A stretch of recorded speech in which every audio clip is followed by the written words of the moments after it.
So the narrative of black people in the United States was, you know, you came from these primitive, savage people who had no history, and everything you are, we made you. Strip the African of his knowledge of himself. You can then replace that knowledge with any falsification of consciousness you desire. Once you take from me my knowledge of myself, you can then tell me those lies. Racism is what we are all living and breathing 24/7. There's never a moment, a second, a minute, an hour, a day, a year for the past 500 years when race has not been the dominant reality. America has done all of these terrible things to black people, and then they complain when we do it to ourselves. We're mirroring what they have always done to us since we got off those boats. It's easy to sit up somewhere and talk with black people about black people, but it's not so easy to have to sit up and look in white people's face and talk to them about white people. Now that's what I know. 43 million black people. I think that probably 10% of our community at this moment in time would have a real consciousness about their ancient and modern history. That 90% of us don't have a clue of who we really are. My mom used to say, you darker, work harder. The darker you are, the harder you have to work, the smarter you have to be. Folks were breastfed on racism. Breastfed them. If you're talking about a problem in the world and you're not dealing with white supremacy, you ain't talking about the problem. There's never been a real dialogue in America about race, because whenever we start to talk about race, the conversation will venture into, well, what's wrong with black people? White people did whatever they wanted to do to black people. You know, so what are the rules?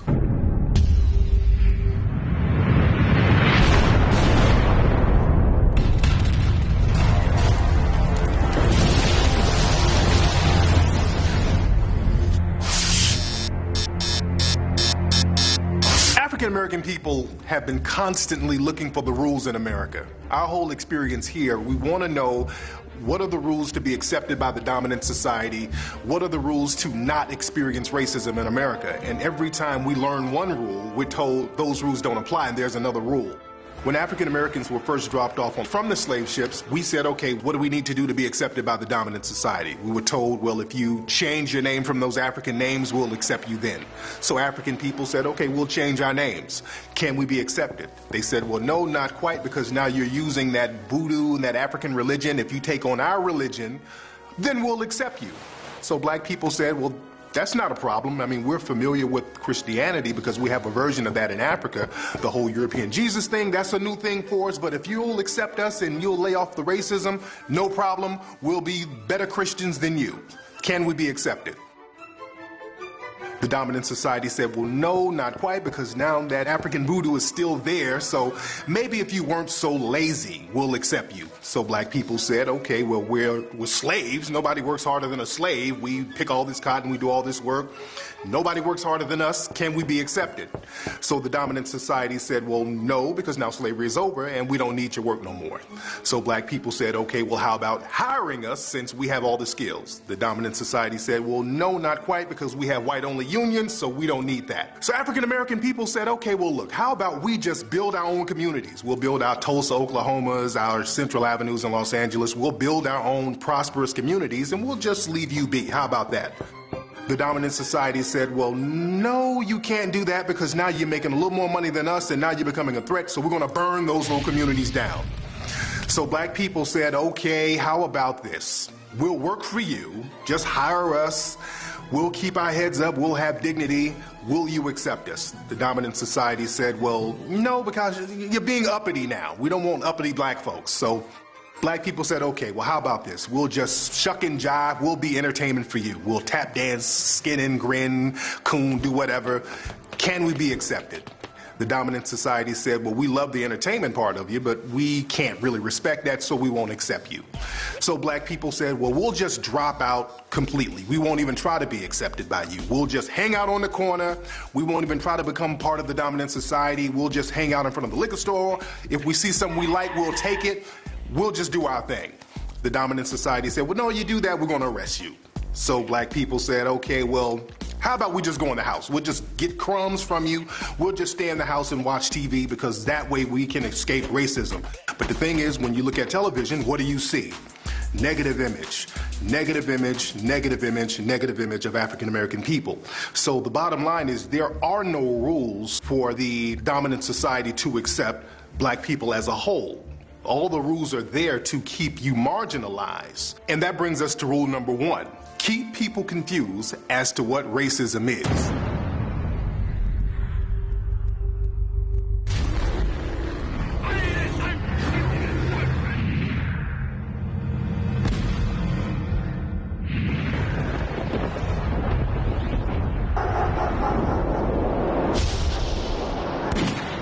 First time I think I became aware of racism as a kid was watching cartoons.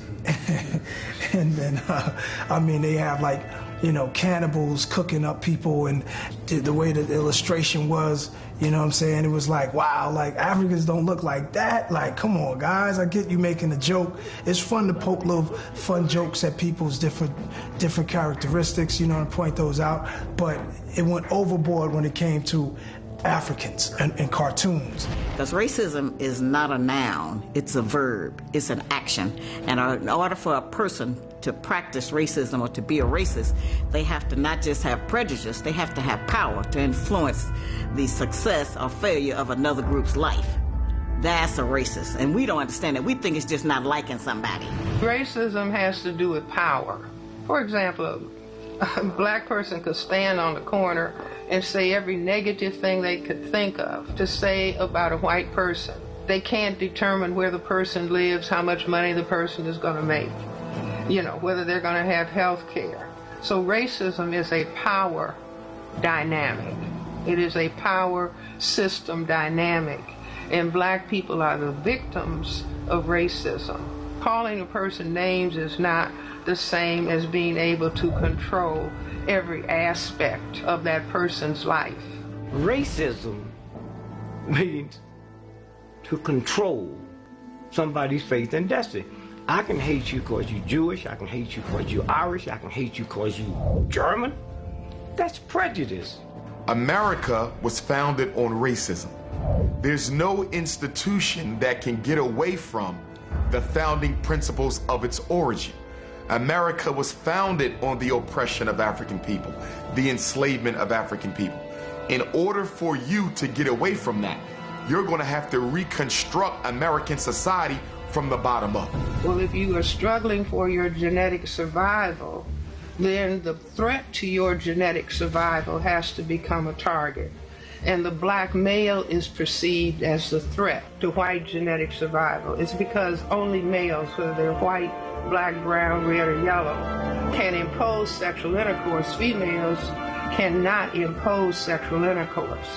So if the male and if the black male is perceived consciously and or subconsciously as the genetic threat, then he has to be attacked. And so this is what we see, whether it's unemployment, incarceration, failure in school, because there is war going on. The cloak of Obama, under the illusion of inclusion, as I like to call it, black people are suffering more now than they did under both George Bush and Bill Clinton. Our unemployment rate is higher. Our incarceration rate is higher. Every index of so-called progress for blacks is worse under Obama than the 2-3 previous presidents. You always put a black face in office when you're about to take things back from black people. Let's be clear. I'm not suggesting that black people don't hate white people. There are plenty of black people that go, I hate you. I hate you. I call your names, get pictures of white people, throw darts at them. But you still get the loan. So the fact that black people don't like white people doesn't mean they have the power to affect them as an entire group. See, white ain't a color, it's an attitude. And you got to have big bucks to be an attitude. But here's what they didn't hide. They said if you have 1/32 Negro blood, you're a Negro. Now think about what they just told you. This is a cat who don't like me. He said if you have 1 1/32 Negro blood in you. You know what that really means? In order to equal one Dick Gregory, you got to put 32 white boys next to me. Are you crazy? Black people look at racism as a moral issue. And when you look at racism as a moral issue, especially for black people, you automatically relegate racism to the realm of religion. That's a problem, because now the solution to racism becomes baptizing or Islamicizing white people into the righteousness of God and equality. And the problem with that is that the church and the mosque, ironically, have been some of the biggest perpetrators of history of racism in global history. The Roman Catholic Church was one of the first institutions to actually give permission, okay, for African people to, quote unquote, be reduced to servitude. To get someone to actually think that someone else is inferior, you have to raise that type of mentality to a religious level. And that's why racism essentially was given its validation through the church. And it is the church that gave it a divine presence in order to say that whatever atrocities you commit in the name of the church is justified because these people did something against God that warrants their punishment and their social status. What makes it so hard to fight it is because it's invisible. When you go to court and you sue for discrimination, when you go to court and you sue for racial prejudice, I didn't get hired because I was black. I was kicked out of school because I was black. You have to prove racist intent on part of the perpetrator. So racism, as white supremacy's chief weapon, is difficult to combat it because you have to prove that the person who committed the act of racism had the deliberate intent of discriminating against you because of color. And because we are all humans, nobody's perfect. So there's a million reasons they can use as an excuse for why you didn't get hired. He didn't have enough experience, but you really didn't get hired because you were black. There's a million reasons they can use why you didn't get hired. He was overqualified. Now look at that. You talk about some reverse racism. You told me I couldn't get the job because I didn't have a college degree. I came back with a master's. Now you're telling me I'm overqualified. So now before I didn't get the job because I didn't have enough education, now I don't get the job because I got too much. So the problem with racism is that it can hide behind everyday human errors that all of us have. Blacks was called Africans, whites was called Europeans. You know how many people don't know there was more white slaves in America than black slaves? They call them indentured servants, okay? So they came together one day and said, man, listen. And they overthrew the slave master in that whole area. So they said, wait a minute, let's think about this. Here's what we do. Let's call the Africans black folk and the Europeans white folk. That's where that came from. Nobody in the world referred to themselves as white folks. There were no people classified as white before the 15 and 1600s. As a matter of fact, the term Caucasian is a very relatively new term. It was a guy named Johann Blumenbach who came up with that term around 1790, 1795. So these are relatively new terms. Were there white people in antiquity? She asked that question. Were there white people? And certainly people with lighter skin existed. But did they perceive themselves as white? No, for neither the idea of race or the whole idea of whiteness, it didn't exist. People weren't, there was no real relevance given to that kind of idea. People were more interested in the regional stuff and where you, but there was no concept. Not until the construction of the mid-1800s notion of the Caucasian, Carl von Linnaeus and Johann Friedrich Blumenbach, who came up with this whole idea of this Aryan nation, just a whole basic fictitious hot mess, did the whole idea of race and whiteness even appear. But with the emergence of that construct of whiteness came the emergence of white supremacy.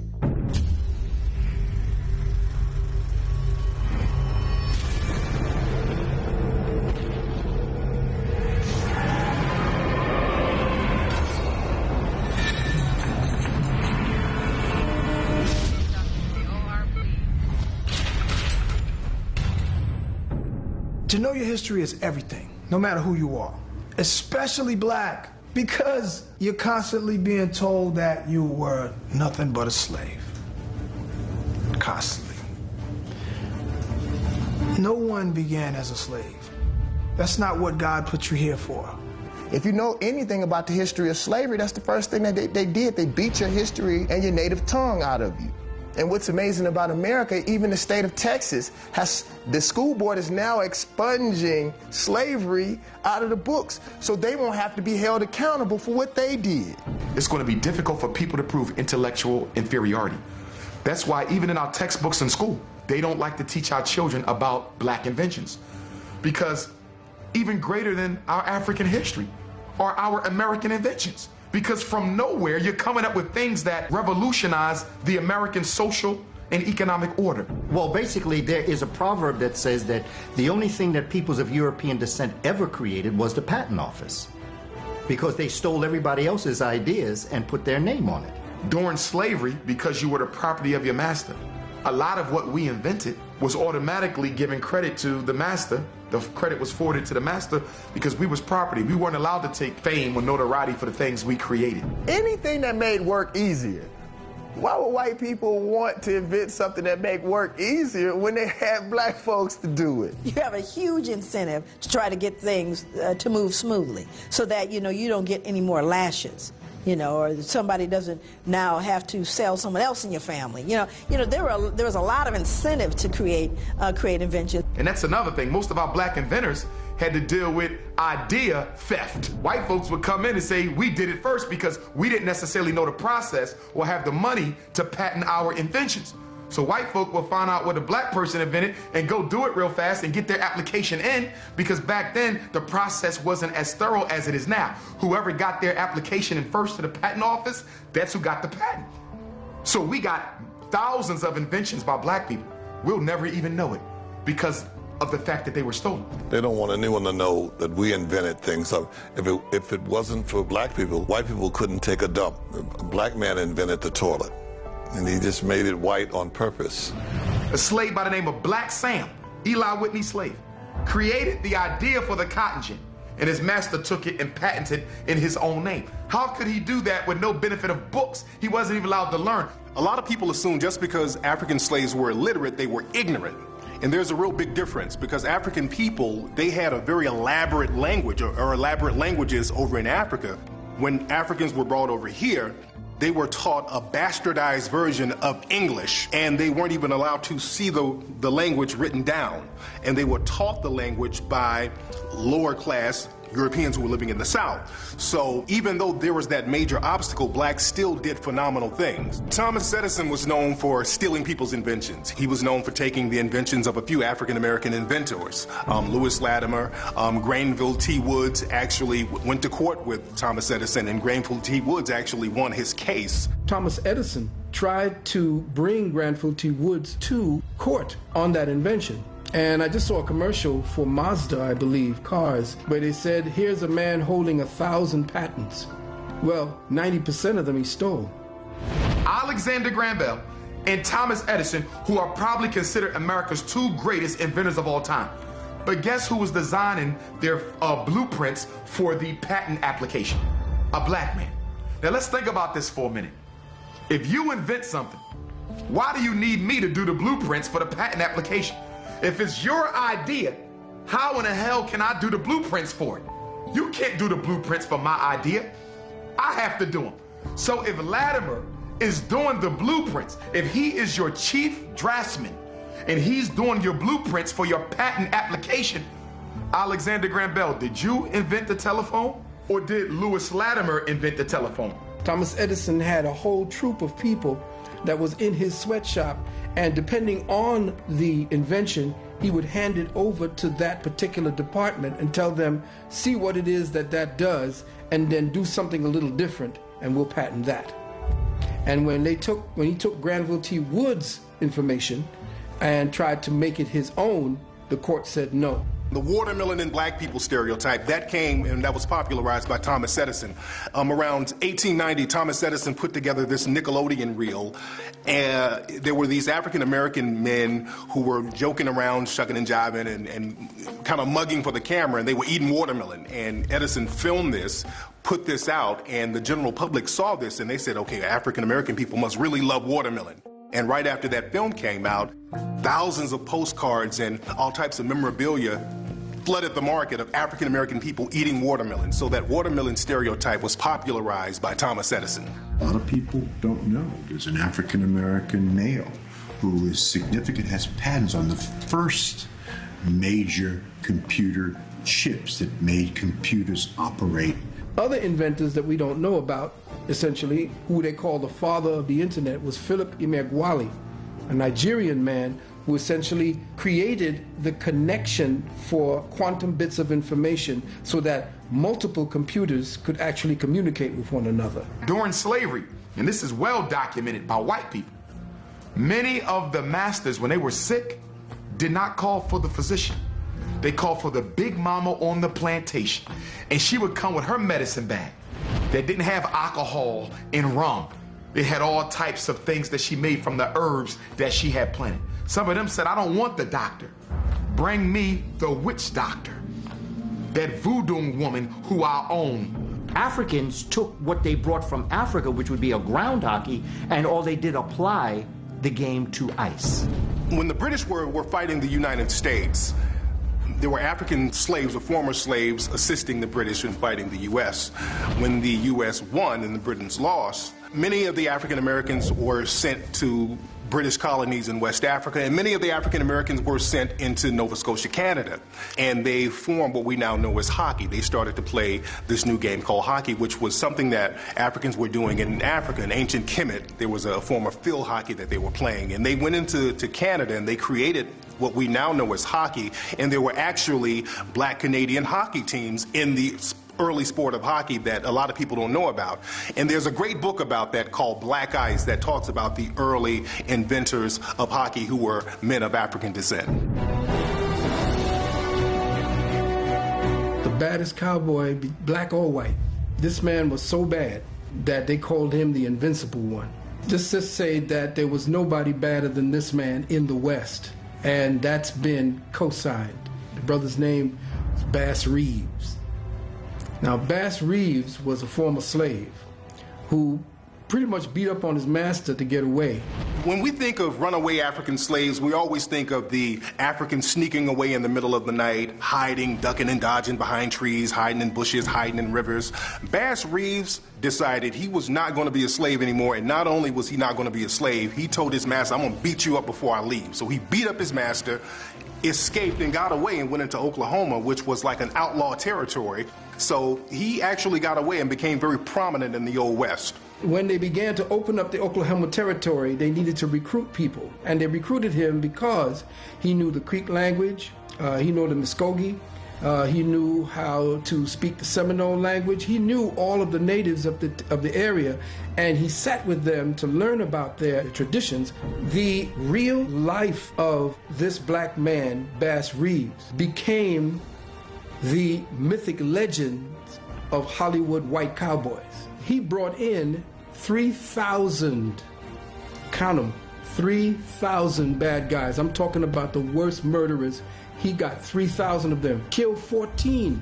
All of who the Lone Ranger became when you saw him on TV was actually the life of Bass Reeves. African people, in many ways, the Underground Railroad established African people moving west and establishing places to be able to protect them.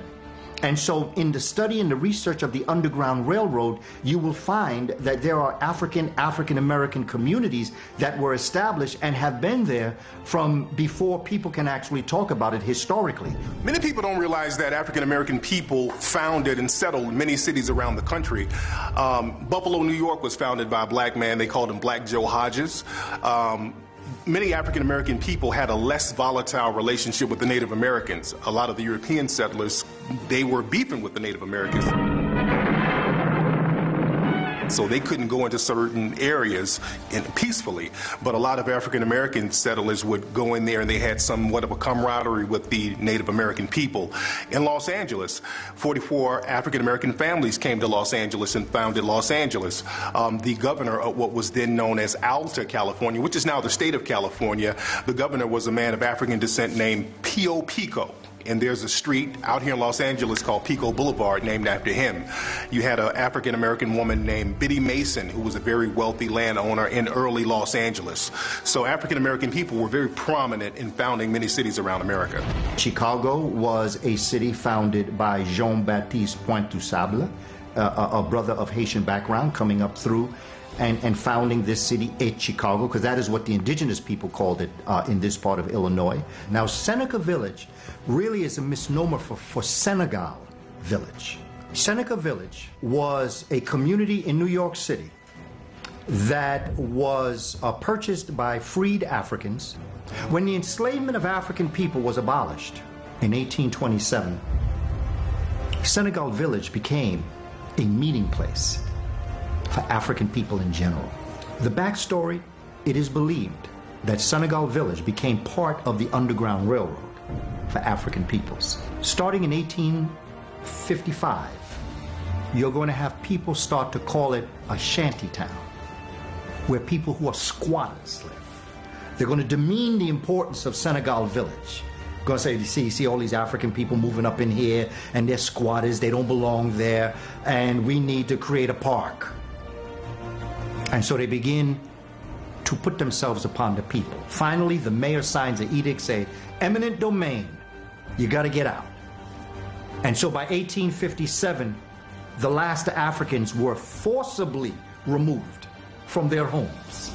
What's interesting about Central Park, it was once an African-American community, Seneca Village, and now there's an ancient African monument. There's an obelisk in Central Park right now that's from ancient Africa, from ancient Kemet, and a lot of people don't even realize it's there. A lot of people think that the enslavement of African people was only down south. That's not true. The largest plantation in the 13 colonies at one point in history was in Brooklyn, New York. And you know that area down there, down by Battery Park, where they used to bring the ships into that area, the port. And they would dock the ships, and they would bring the Africans up out the ships, and they would walk them across to be sold. However, what they did was, because they couldn't sell all of them, they used to put them in different prisons along this particular path. And then they would march the Africans that they were ready to sell down the street. Down a street called Wall Street. Down into a place we today call the New York Stock Exchange. African people were the first stocks and bonds sold on the stock exchange. There's a movie by Bruce Willis that will show you the prisons that are underground the stock exchange building. Wiley Jones was a former African-American slave who went into Arkansas. He stacked his money up and he became a railroad owner. He owned a railroad system, and the city of Pine Bluff, Arkansas ended up buying his railroad system, and that system is still owned by Pine Bluff right now. The Patterson Car Company was a car company founded by former slaves, African-American men, and the Patterson Car Company was the first African-American car manufacturer in the country, I think the only manufacturer in the country. And what's interesting about the Patterson Car Company, it was in Ohio. Their cars were considered higher quality than the Model T cars that Henry Ford had. The DeRay brothers, Ford and them stole it. That's why all over the world, Ford never gets credit for inventing a car. He gets credit for mass production. The cars began coming off the assembly line at the rate of 1 every 40 seconds. Until that, they take one car and put it together. One car and put it together. But where did he get that from? George Washington Carver. George Washington Carver was never around black folks till he went to Tuskegee. His mother and father died or was killed, and a white family adopted him from Iowa.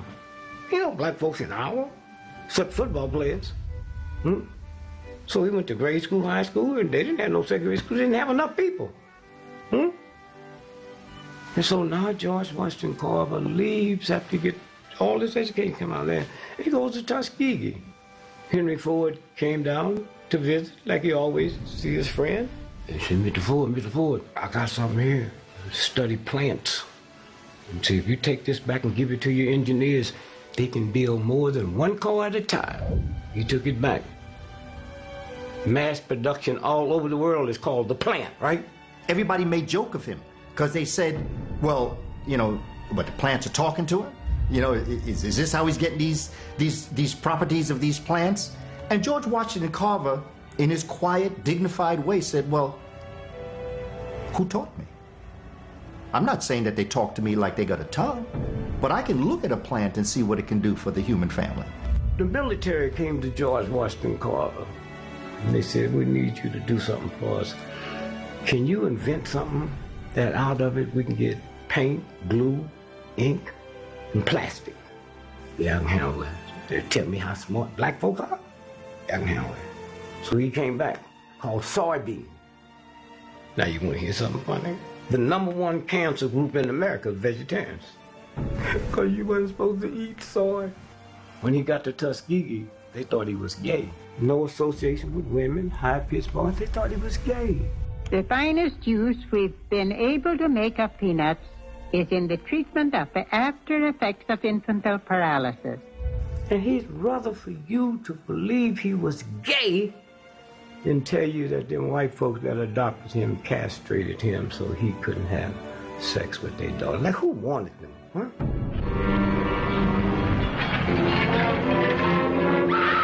Do you see King Kong, New York City, Empire State Building? That's about Jack Johnson and the white ladies. Why would the gorilla go to New York? They ain't got no bananas, and Lord, no ain't no trees. Why did they go there? The boxing capital of the world is Madison Square Garden. If you don't know how to break it down, you know. Johnson controlling the pace of the fight. We have to understand that in our celebration of Jack Johnson and that one-on-one, mano-a-mano, man, this is you and me, and this is what we're going to deal with. There were lynchings the day after every fight. And that's very important to understand as it relates to the psychology. He used to love to drive. He used to love to speed. And he'd be speeding someplace, and the police would stop him. And because they saw that he was a person of African descent, because they saw the car that he was driving, some may have known who he was, but they said, well, what this man got doing with this car? They would fine him. They say, okay, we're going to give you a ticket for speeding. Here's the $500 ticket. $500 for speeding back then? Story has it he'd give him $1,000. He said, because I'm speeding back. In the sport of boxing, there has always been a need for the great white hope in boxing. Since there could not be one in real life, Hollywood just created one, and that's what the Rocky movies were about. They were giving out the awards in Rocky 1, okay, the Oscar. And Muhammad Ali came out, and he was the one that gave Sylvester Stallone the award. But can't you see I'm working? I'm the real Apollo Creed. You stole my ship. And Ali, in his most powerful way, came out and said, you know that story was about me. He said, you know that was about me. You know that y'all dream about beating a black man. He said, but you know what? The only place you'll ever do it is in Hollywood.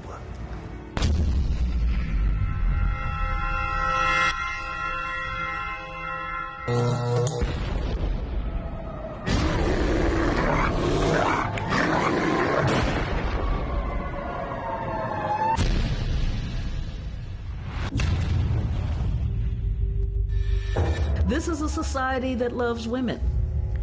This is a society that loves motherhood. This is a society that loves babies. Just not black women, black motherhood, black babies. There is no more fierce warrior than a black woman. We just got the fierceness in the wrong direction. You know, we just got it all backwards. If we decided to stand up and stand up for you and say, no, you're not going to say that about him, or every time something said about him, we said, no, that's not true. That's the first thing I said on television. Oh, no, he's a good man. He's the best man there is. Well, that sound is not in the airways, because ain't nobody saying that. You know, if we started taking that position, all things would change for you. The image of the black woman has consistently been complicated. So, you know, you get the mammy image, right? And that mammy image was one, you know, the kind of Aunt Jemima. The mammy image, coming from slave days, was one who was really good to massa, but knew how to control her own people, particularly knew how to control the man in the slave community. And so whereas she's like all huggy, snuggly with the white child and yes, whatever you need, when she was back in the slave cabin, she's domineering. You have the concept of the African woman as the Jezebel. She's free with herself. And then you have the mammy complex, where you have the heavier set woman. Neither one of them is wrong, neither one of them is bad. That might just be their attitude. But they could be good, solid people. But in order to assuage your conscience, in order to make you feel better about yourself as to why you raped her or why you beat her or why you treat her the way you do, you say, well, she ain't nothing anyway. So that's how I'm going to make myself feel better while I mistreat her. Their sex is promiscuous, right? And how do you know? Well, this is literally out of a medical journal. Their protruding buttocks and genitals were offered as evidence of their pathology of lust. Because they had big butts. We accept you as you are, exactly, and you are beautiful to us in that way. But we don't believe that because of outside interference. And so they've given us this artificiality as a concept of what beauty is. And so we want to have all these other things, which are still mimicking white women. We have seen hot combs in Egypt. African women did use hot combs on their hair. But they did not have a woman of European descent who they were emulating to look like that. 6% of America's population. 98% of fibroids in America, black women. The next highest group, Jewish women. What they got in common? Nappy hair. How come my mother never heard of fibroids? How come they didn't get fibroids? You can't catch it, it ain't a disease. How we getting it? Perms. When we start using perms, those chemicals go through my skull. And that's how I get fibroids. Now, fortunately, there is a trend out there where the sisters are coming back natural a little bit. Now, part of that was voluntary, and the other part is that those perms have burned up and messed their hair up a lot. They're having to go natural now. And the other thing is that wearing those tight braids on the side of their head has pulled out spots around their hair. Some of them, the hairline starting back there, you know, because of the braids being so tight. We're not in the African sun. It's not creating the same type of oils on our scalp as here in the hills of North America, where you have 4 different seasons and terrible weather. And so that hasn't worked on our hair, even though, you know, and some of that hair is made from raccoons, horses, hyenas. It's made from anything, and they put it together, ship it over here, and sell it to us. I was getting a doll for one of my daughters. There was a white mother and a white girl, little girl, in the doll section. And the mother said, you can have any doll you want. I saw, you know, I just watched the little girl. She was walking around, and I was looking at dolls, too, and I was looking to see which one. And all of a sudden, the little girl took a brown doll, a black doll. And the mother said to her, why do you want that doll? She said, because it's pretty. She said, no, it ain't pretty. And not only that, it don't look like you. That's what a white mother told a white child. It don't look like you, and it's not a pretty doll. What happens to the black child when that young white girl meets that black child?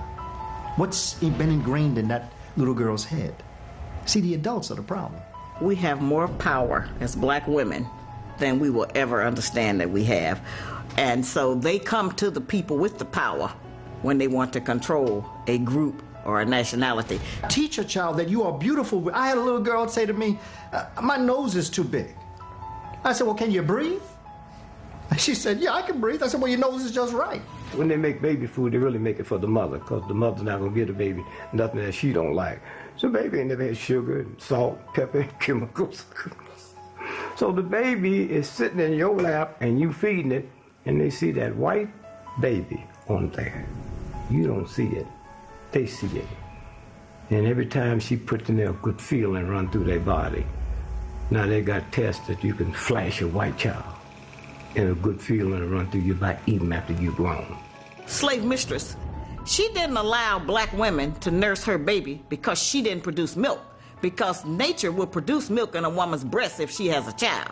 So they had their own breast milk, but it was not the same nutrients as that black breast milk. And that's why they put their babies to our breasts, so that we could give them all the nutrients and put all of those vitamins and everything into that child that they needed so it would grow up strong and healthy like our babies were. There's a case called the Buck versus Bell case that makes it perfectly legal for the government to sterilize a person without their consent. And they can sterilize people they deem as undesirables. And that case has never been overturned. That case came from 1927. And right now, a lot of African-American women are being sterilized in prison. A lot of African-American women are being sterilized with birth control. So a lot of people don't realize that this sterilization process is real and is perfectly legal in a lot of cases. And they're not only coming after us for birth control and get us to sterilize ourselves so we can produce, they're coming after us for our stem cells. Because this is what the white scientific industry is using now in order to come up with all of these new technologies and discoveries about how to save their lives, how to be youthful, how to do heart repair without surgery and all of that. All of that comes from stem cells, hysterectomies of the 70s and 80s. See, that was the way to sterilize black women then. Oh, every other black woman you met had a hysterectomy. Okay, just take all of the organs out and don't have to deal with it. When I say slavery to you in America, what do you mentally, what do you see? You see black men and women with things on their neck, you know, chains, and on their feet so they can't run away. You know, that's what you see. You don't see that on children.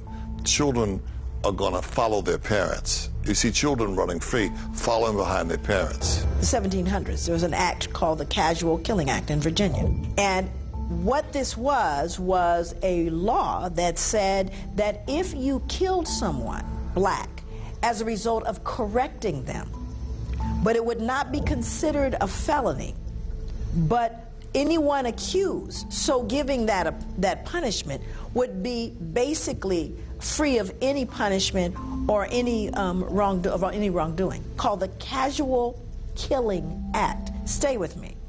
That means you were beating people to death, essentially. What we're talking about here is folks that were beating people to death to such a degree that you had to create a law to protect you from it. Now then, of course, if one looks closely, we go, who then were they trying to protect that was beating someone to death so frequently that you needed a law to protect them? And that would be white women who were beating black children to death. Because, well, whose children were they really? There's the case down in South Carolina where the police had rounded up this woman's husband. She went down to the jail talking about, you know, my man didn't do this. You let him go. Well, she didn't know her place. She was 8 months pregnant. She didn't know her place. The lynch mob took her, stripped her naked, strung her up. They notice as she's gagging, because, you know, they're hanging her, is that her stomach, because she's naked, is quivering. So they get a knife and they slice her belly open. The 8-month baby comes out and they stomp on the baby's head. Nothing happens. The youngest person electrocuted in this country to receive capital punishment by the government was a young African-American 14-year-old boy named George Stinney, and he was falsely accused of killing 2 white girls. Recently, the government is trying to issue a pardon for him, and that's what they do a lot of times. When we suffer injustice, they'll wait 50 or 60 years in order to give a pardon or to try to right the wrong after the fact. I think they'll try to probably do that with Trayvon Martin 40 years from now. That was sad what happened to Trayvon Martin, and I felt so badly for his parents. Nobody wants to outlive their children, okay? But do you hear his name anymore? Very rare. And one of the other reasons is that they started a Trayvon Martin Foundation. Well, blacks ain't got no foundations unless they're supported by white money. Okay? And part of the agreement for the foundation is that no more of that race talk. We're going to work for the humanity of man. We're going to work so we can all get along and in unity or something. You know, all of us are the same. And that's the nonsense you go. And so his parents had to pull back on that talk they were talking at first. So about 4 or 5 black police officers, big guys, I'll never forget, because I looked up and they like had muscles on top of muscles. These are some big brothers. And they showed up, and I'm assuming they want a book or something. And this guy has a stack of 8x10 glossy pictures, and he hands them to me, but they slide, and they're all lynchings. And I didn't look at them at first. I'm going, well, I'm really familiar with lynchings, done a lot of research. He goes, no, you're not familiar with these. So I look at them in their contemporary lynchings. He says they're telling us these are suicides. And you're seeing all these different bodies of all black males.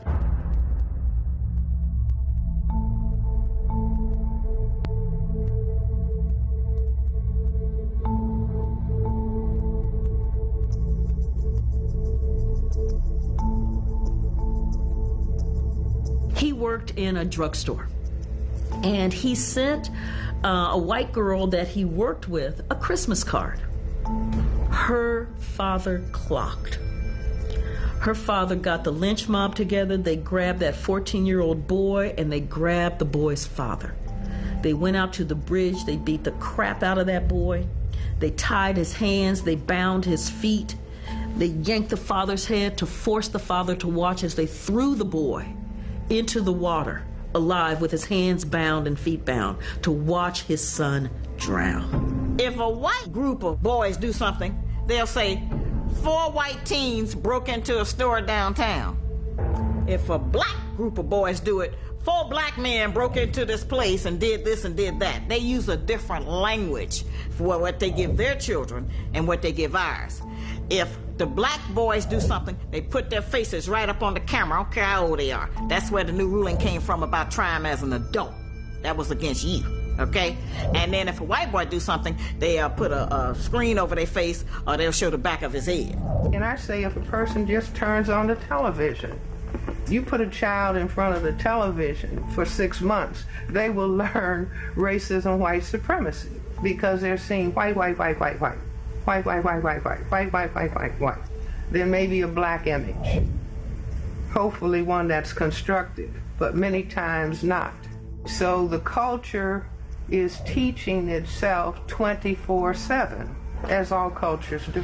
If you look at what happens in our schools as it relates to institutional white supremacy, you still see the child being impacted horrifically by the miseducation of the child and their minds. My argument is psychologically that when you have a young woman of European descent, 23 years of age, in a classroom of children that are in the 7th grade, 12, 13, 14, there's going to be very serious social problems in that classroom. Many times when a young African American may act out in class, that teacher takes it personal and believes that he is attempting to cause physical harm to her. A sister in the class, at least, not all sisters, but I know a lot of sisters, something go down, she said, hey, Kwame, sit down, man, stop. She doesn't take it personal because she probably has a little Kwame at home, that she sees him as a young man that's just doing his thing. The teacher said that he was making sexual advances towards her. He was 10, first of all. That's not a good thing to go in. You know what he did? He flipped her the bird. I said, no, he wasn't suggesting sexual intercourse with you. He was telling you where to go and how far. But you see, again, that's where she went, because she sexualizes all black males. That's what her dad probably told her about black males, even at 10, who doesn't even have any legitimate amount of testosterone to even be thinking about her. But still, you know, again, but that's what's been told. All black men are trying to rape white women, right? When in fact, the opposite was true. We have this statistically. We know who was being raped. It wasn't white women. But isn't that what's out there?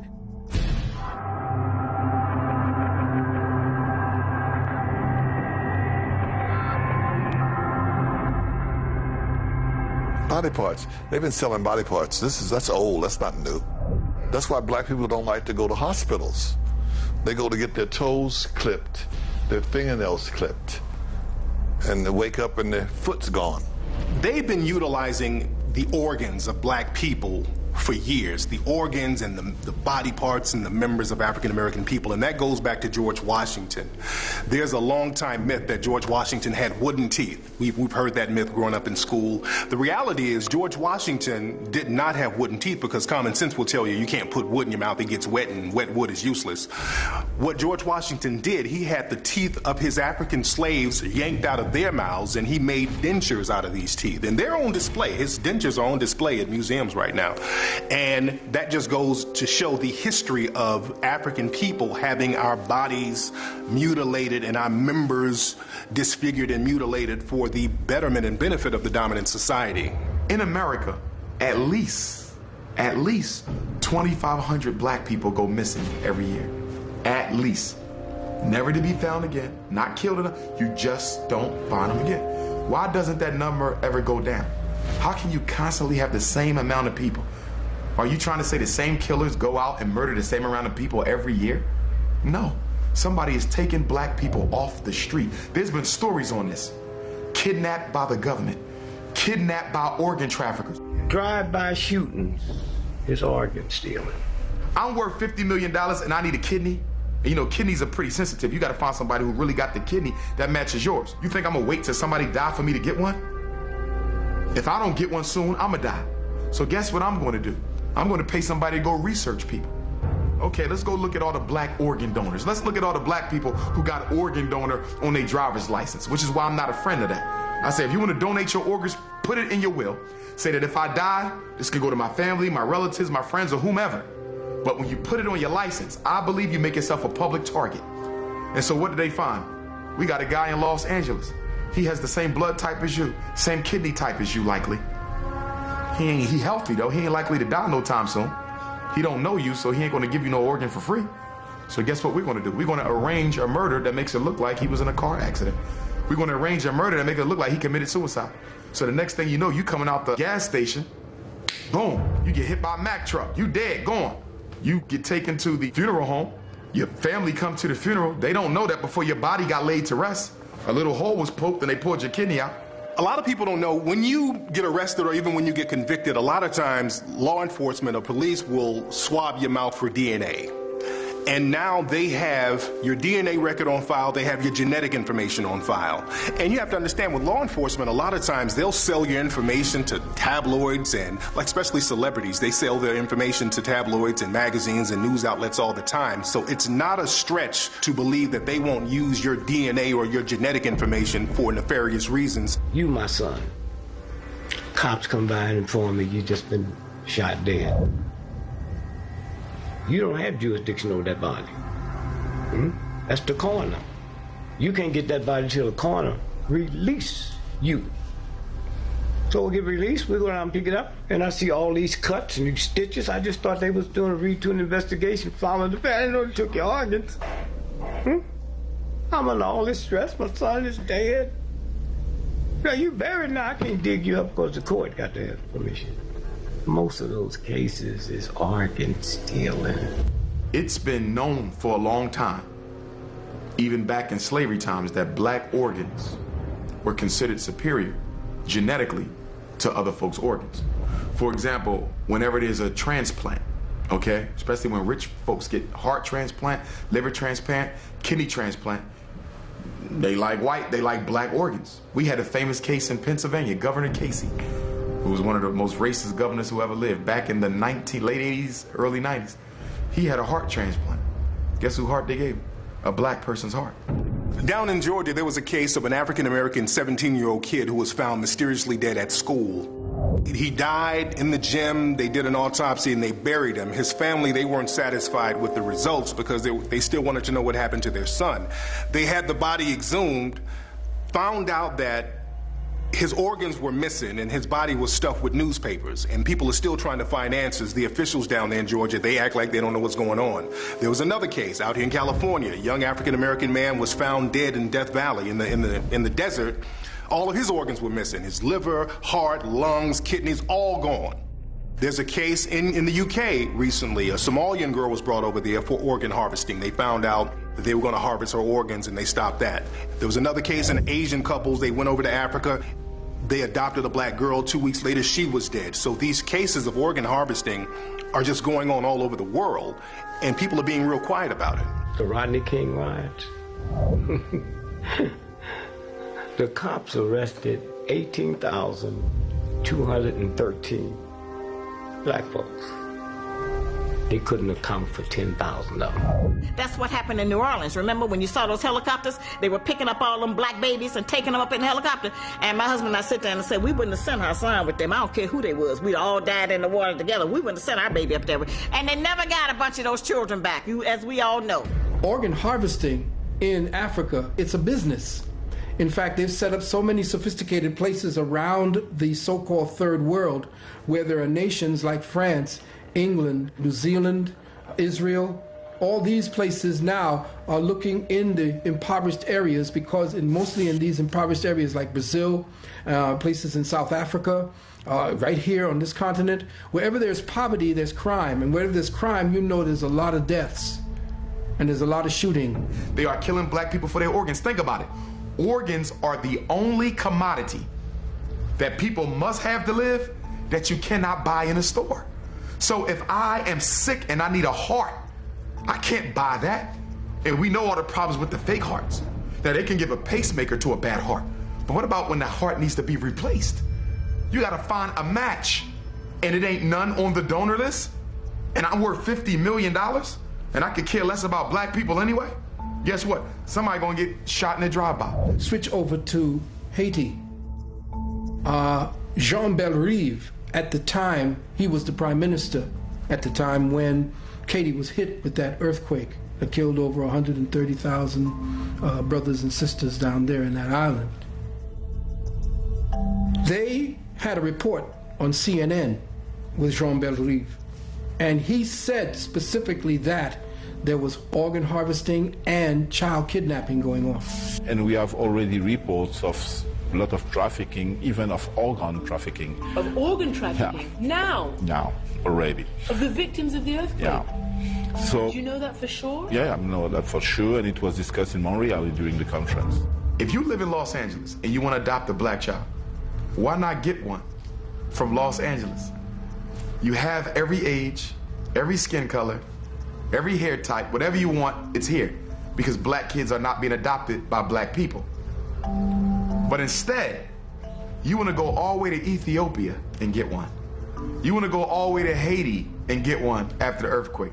You want to go all the way to the Middle East and get one. And East Africa and a Middle Eastern country, I believe, are the two top countries for international adoption. Why? Because they have poor supervision and tracking processes. Once you get a baby from Ethiopia, and as we know, Ethiopia is one of the poorest countries on the continent. Once you get a baby from Ethiopia and bring them back to America, the Ethiopian government and their adoption agencies really don't have the technology or the resources to follow up and see what you're doing with that child. In fact, I've read articles on it where they say that after about 6 months, we never hear from the child again or the person who adopted them. They'll take their children, a lot of them, because they're desperate for money, and sell them to a white family as a maid. They don't know that the husband gonna be in there raping the child, boy or girl. They don't know that that child may have to sleep out in the garbage, eat garbage. They don't know really how it's going to be when they get us alone and there's no help coming and no sanctuary for us. If I want to create a domestic slave, domestic slavery, what better way than to get a child from Haiti who's dying to leave Haiti because they've been poor their whole life, and now they're 9 years old, bring them to America, and after all, I'm a Hollywood superstar, okay? They see me on TV every night.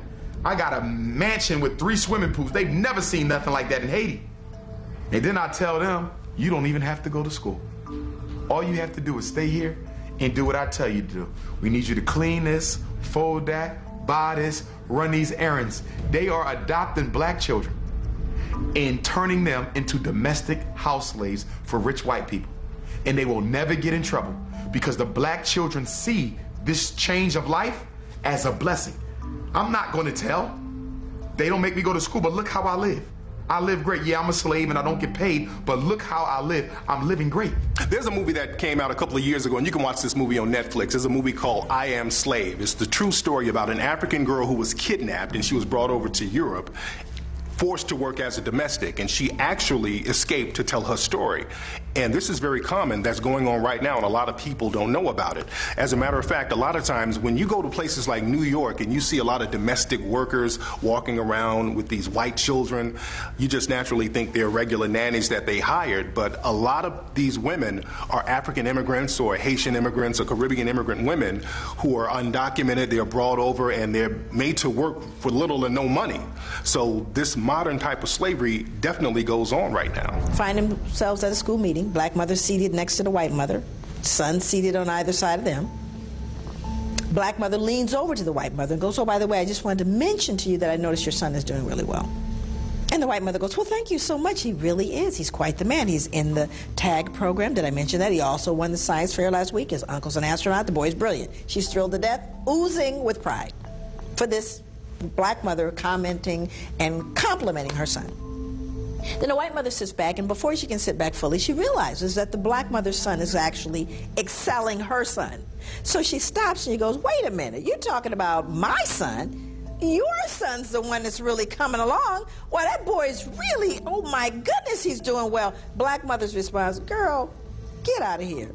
Ooh, yeah, that boy's something else. So, he's a handful. Girl, get out of town. Now, the behavior is common. It's common across class. But why is she doing it, right? Now, the truth is, the secret is everybody black knows that even though she's going, girl, get out, quit talking, but that boy's a knucklehead, she's really proud. Throw that whole scene back, that you have a white slave owner come through, male or female, see a black mother maybe with her children in the fields, or a black father with the children in the big house, whatever, and that white person says to the black person, wow, is that your boy? Ah, that boy's sure coming along. What are you going to say to him? Well, no, sir, he's stupid, he's shiftless, because I don't want you to sell him. If it's my daughter, I don't want you to breed her. Appropriate adaptation of living in a hostile environment. We never unlearned that. Never did.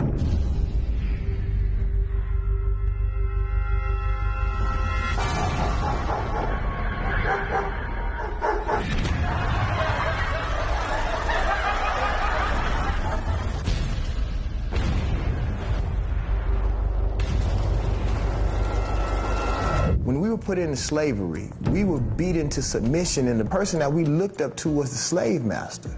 So what you have to understand, a lot of black people in America look at themselves through the eyes of the slave master. We feel the same way that they feel about us. We want the same things. There have always been laws that would pit African-American people against other African-American people.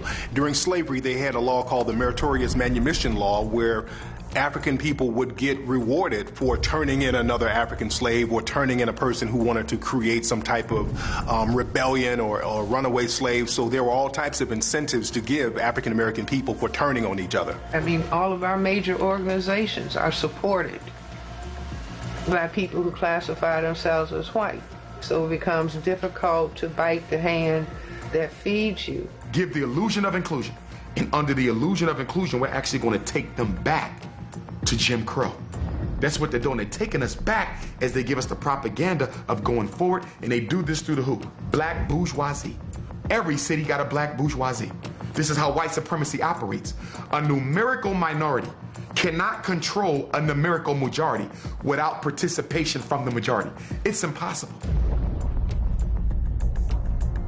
A lot of black secret societies are secret to the black community, because you're not secret to the dominant society, because if you're a black secret society or a black organization, either you're going to be funded by the dominant society or you're going to be infiltrated by the dominant society. So a lot of these black organizations are secret to black people. If you look at most uber rich black people, I'm not talking about the rappers, because, I mean, that's not moving the financial scope. But I'm talking about the black people that really are making money, especially the men. You don't see anything cultural about them. You usually don't see no beard. You usually don't see no long hair. They're not threatening at all. You never see them stand for anything. And a few of them may stand when all of the black people are standing, so they won't look bad. Like they'll jump on the Trayvon bandwagon and throw a hoodie on and, you know, take a pose for the camera. They're not really gonna move the pose. And that's what I keep telling people. You know, a lot of black people who are doing very well for themselves, who benefited off the system being the way that it is, Why would they change? A lot of the black secret societies, they were started because many of the people were the mulatto offspring of slave masters. As a matter of fact, in South Carolina, there was a group called the Brown Fellowship Society, and they were basically freed Africans who were the offspring of the slave masters, and they didn't want to identify themselves with black, and they couldn't be accepted by the dominant society, so they called themselves brown. They settled on that. And there was a major uprising that was going to happen in South Carolina, the Denmark Vesey resurrection. And there were members of this organization called the Brown Fellowship Society that told on the Denmark Vesey rebellion leaders. Money is an anesthetic. It kind of dulled the pain a little bit. You know, well, maybe I can make it. Well, it ain't so bad. You know? Well, there's some good ones out there. I mean, we come up with a whole new scenario of rap to talk about once we get really, really big successful. Flat and impoverished, it is the last place on earth to look for the extraordinary or for the shadow of greatness. For generations, black people have been economically disenfranchised by different laws, different types of public policies. So because there's economic deprivation, it's very easy to find black people who need the money and who are willing to throw other black people under the bus for money. So this is why it's important for African American people, or us in general, to have rules and integrity when we're trying to get our paper. Because like they say, man, all money is not good money. There's tons of millionaire rap artists alone. 20 years ago, there was no record deals. There was no shows for just anybody. Now everybody's touching some money. So what rules? The rules is go get money. So all the rules went out the way. All the rules were forgotten. You know what I'm saying? And what happens is dudes get lost because they never had to follow no rules. They never looked up to anybody that was a stand-up person. So it's all about paper. There is no rules. So what happens is they wind up one day, I got a little money and I don't know why I don't have no real respect. Because they forgot to look at the examples before them. What did a promotion mean for black folks? Let's just take a look at what promotions meant. Okay, if you're promoted as a woman, the likelihood is you are either going to be breeder, right? You're going to end up getting bred or passed around as a favor, right? So there's fear around, inherent fear around being promoted. If you're a man, you get promoted into what? An overseer? So then you get promoted into being my oppressor. So I'm not all that interested in you getting promoted. Or maybe, you get promoted into being a stud, right? You get promoted into, here's another one, being a preacher. Interesting, all the things that happen around that. At one time, the churches used to be a place that was some power for us and where we could go and have certain discussions or mobilize and things. Well, faith-based money that Bush came up with eliminated that, because once the churches applied for and got that money, they couldn't say nothing else about racism no more. They bought them out. There was another organization called the Blue Vein Society down in New Orleans, and they were called the Blue Vein Society because they were mulatto black people who would only let other light-skinned black people in the organization. The rule was you had to be light enough so they could see your blue veins. That's why they call themselves the Blue Vein Society. Even now, and until recently, a lot of so-called black organizations, they've had this brown paper bag test. You had to be a certain skin tone in order to be accepted. So there are a lot of these black secret societies that take on a lot of the negative viewpoints of the dominant society, or that the dominant society have of other black folk. We know that the first full-time FBI agent in American history, black agent, was actually hired to infiltrate the Marcus Garvey movement, working under the supervision of J. Edgar Hoover to destabilize it. African American people are the only people who are rewarded for turning on other African American people.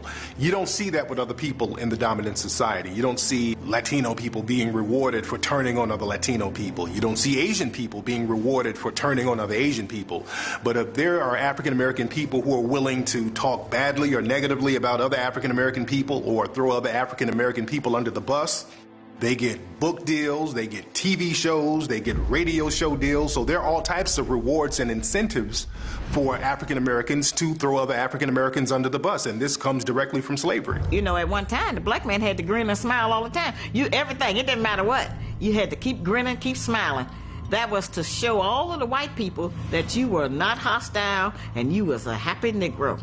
You wasn't mad about nothing. No matter how I've been treated, I'm still happy. In the history of America, there have always been compromising black people who would do things to compromise the rest of the community. And there have been several names historically for black people who do things like this. The sellout, Uncle Tom, Mammy, Coon, I mean, all types of names utilized for people who will compromise the rest of the black community. You can't be born a coon. No, you have to practice being a coon. Practice grinning, practice bucking your eyes. Yeah, it's hard work to be a coon. Mm-hmm. Well, that man is just wasting money. From coon to tycoon. The United States Army Office of Intelligence hired a black man by the name of R.R. Moon. This is going to blow people's minds. Booker T. Washington's vice principal at Tuskegee Institute was a paid undercover intelligence officer for the United States Army whose job was to spy on Booker T because they were concerned that he was using Tuskegee, and they were correct in their suspicions, as a hideout for black revolutionaries away from the Klan and away from the government. We know that the man who infiltrated Malcolm and served as one of his security men, Gene Roberts, was an agent, and then after he brought Malcolm down, he goes and brings the Panthers down. So they used him again after, because nobody knew who he was yet. So they was able to use him again, and then he brought down the Panthers. There is one thing that we have to be dealing with, and that is the issue of total emancipation and liberation of our people. And if that's not the deal, then you're not part of the solution. And so we have to look at this very carefully, and we have to let folk know, whatever they may be, with all those minorities, if we all came together, we would understand we are the majority. But as long as we are divided, we will be conquered. And as long as they can play one group against another group, whatever it may be, whether it is the internal Willie Lynch syndrome or whether it is a cultural Willie Lynch syndrome, we will always be controlled, contained, and dominated by the true minority.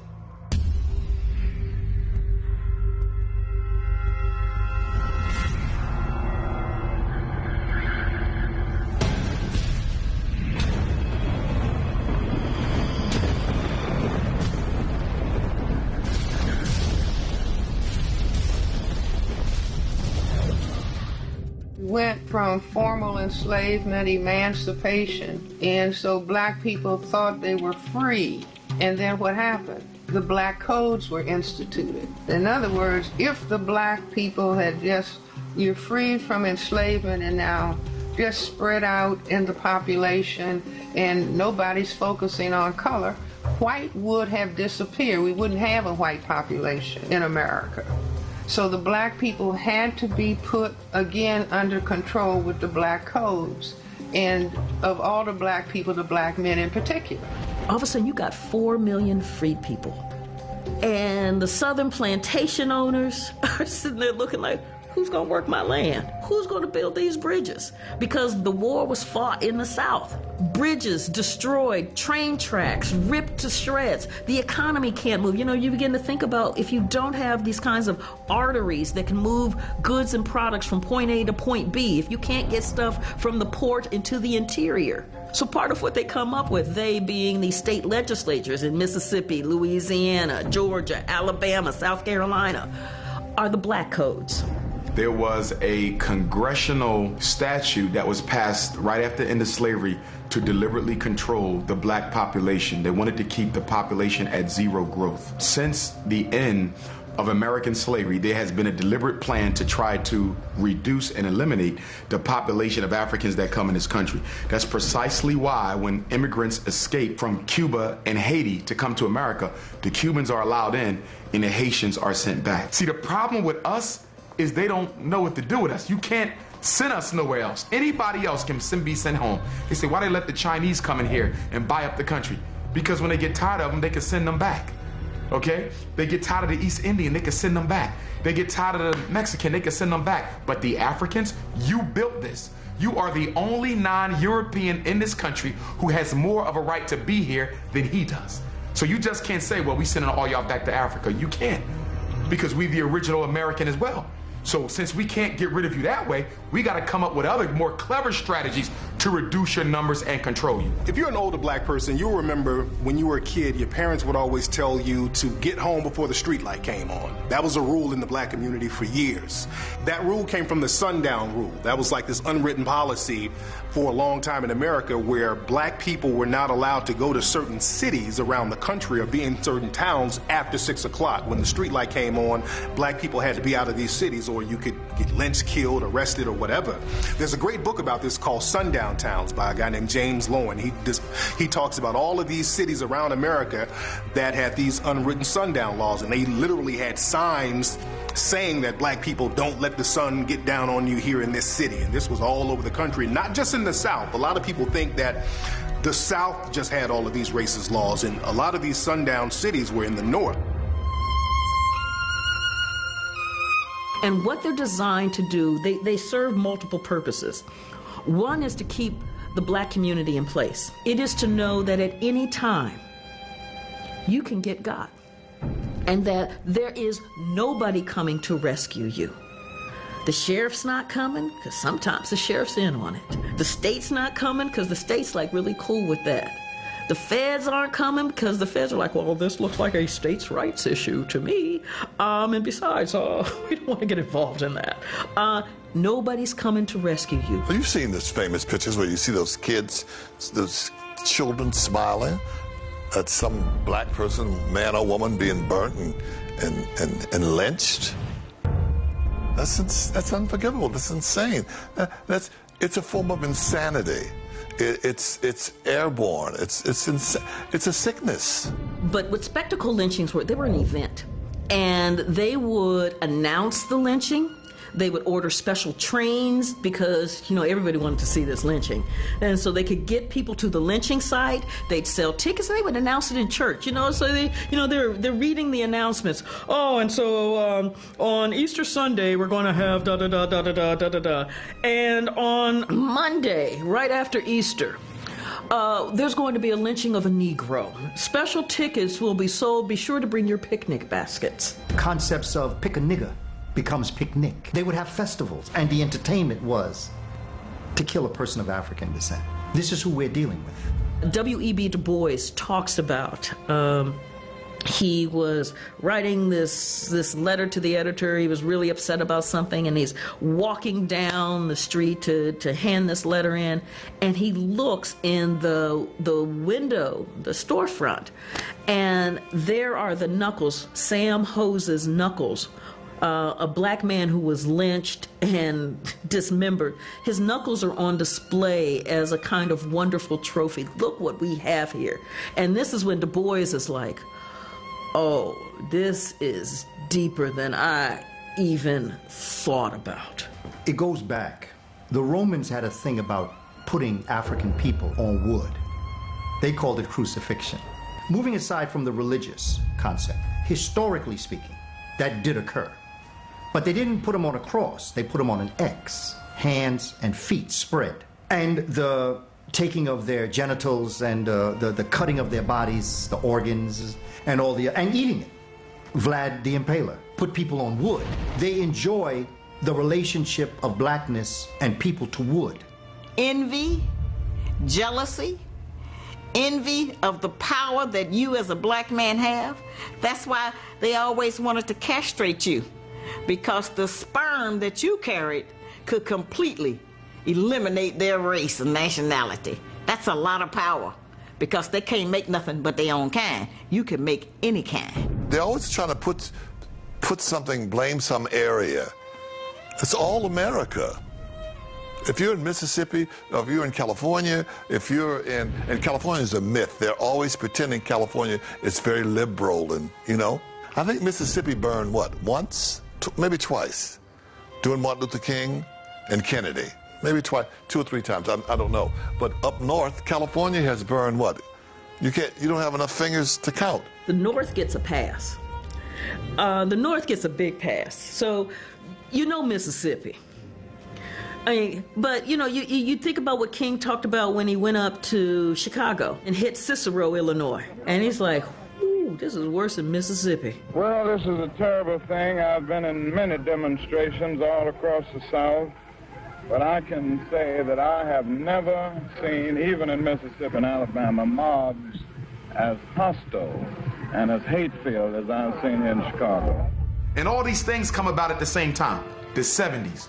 Right after the 60s was over, America said we can never let this happen again. We had Malcolm X, Elijah Muhammad, Martin Luther King, Medgar Evers, Huey P. Newton. The Black Power struggle and the Civil Rights Movement wore America out. It wore them out. When that was over, they said we ain't never gonna go through this again. If it had melanin and if it wasn't comfortable with being in its place, it was a threat to J. Edgar Hoover, who led the FBI. So J. Edgar Hoover was after Garvey, Marcus Garvey. I mean, you go through the FBI files, they were tracking the NAACP because they thought the NAACP was too radical. And so J. Edgar Hoover put out or made a black think tank, or he put up a black department in order to monitor all of the so-called charismatic leaders of that time. And he had a file on Martin Luther King, he had a file on Stokely Carmichael, or Kwame Ture, he had a file on Malcolm X, he had a file on the Nation of Islam. In fact, his people had infiltrated the Nation of Islam and all subsequent organizations thereafter. Marcus Garvey made more money than anybody in history of America that wasn't on the stock market. That's what they busted him for. The reason for so much crime is not white racism, it's because of all of these single black mothers having all of these kids out of wedlock and no fathers are being around.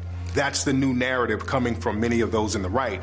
And that theory has a lot of holes in it because the black crime rate has always been disproportionately high in America, even before the so-called breakup of the black family in the 1960s. See, before 1964, most black families were together, most black couples were married.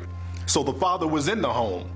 But the crime stats were still disproportionately high. Even going back to the 1920s and 30s, when most black families were together, the crime stats were still disproportionately high for African American people. So why is that?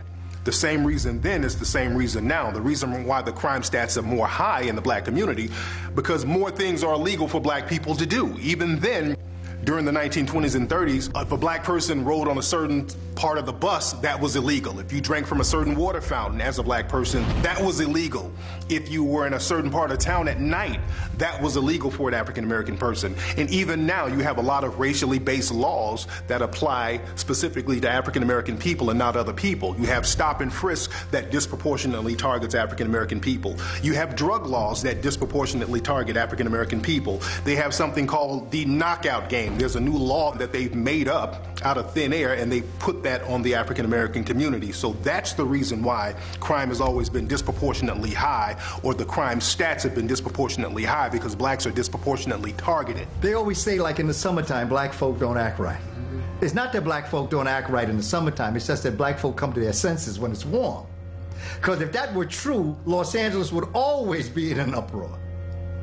What happens is when you're in a warm climate in New York City, those memories are reinvigorated. Those ideas come together. You visit your family more often. You eat the fruits that you used to eat back home. You start to think.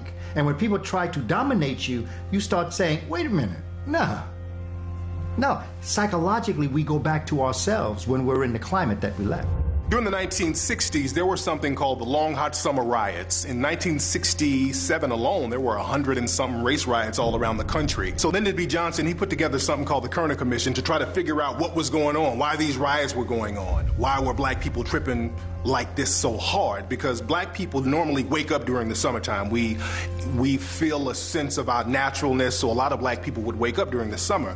So they wanted to figure out why black people were rioting at this time so much. So the Kerner Commission came up with the natural answer: black people were fed up with racism. But the government was basically like, okay, look, we've always been racist, so that ain't it. Why are they tripping now?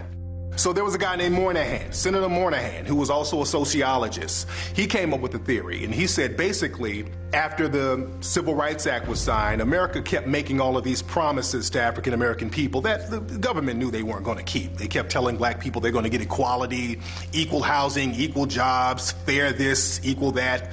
And they knew they weren't going to keep these promises, and black people were getting frustrated and upset because those promises were not being met. So Moynihan came up with a solution. He said, let's put together a public policy called benign neglect. And benign neglect basically means, look, if we don't promise black folks stuff, they won't expect nothing, they can't get mad. So this benign neglect public policy is in place to this very day, and this is why African American issues are never discussed on a national level.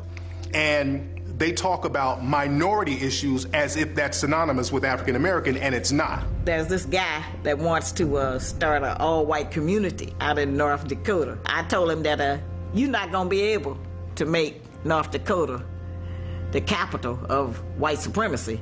I say we already have one of those. It's called Washington, D.C.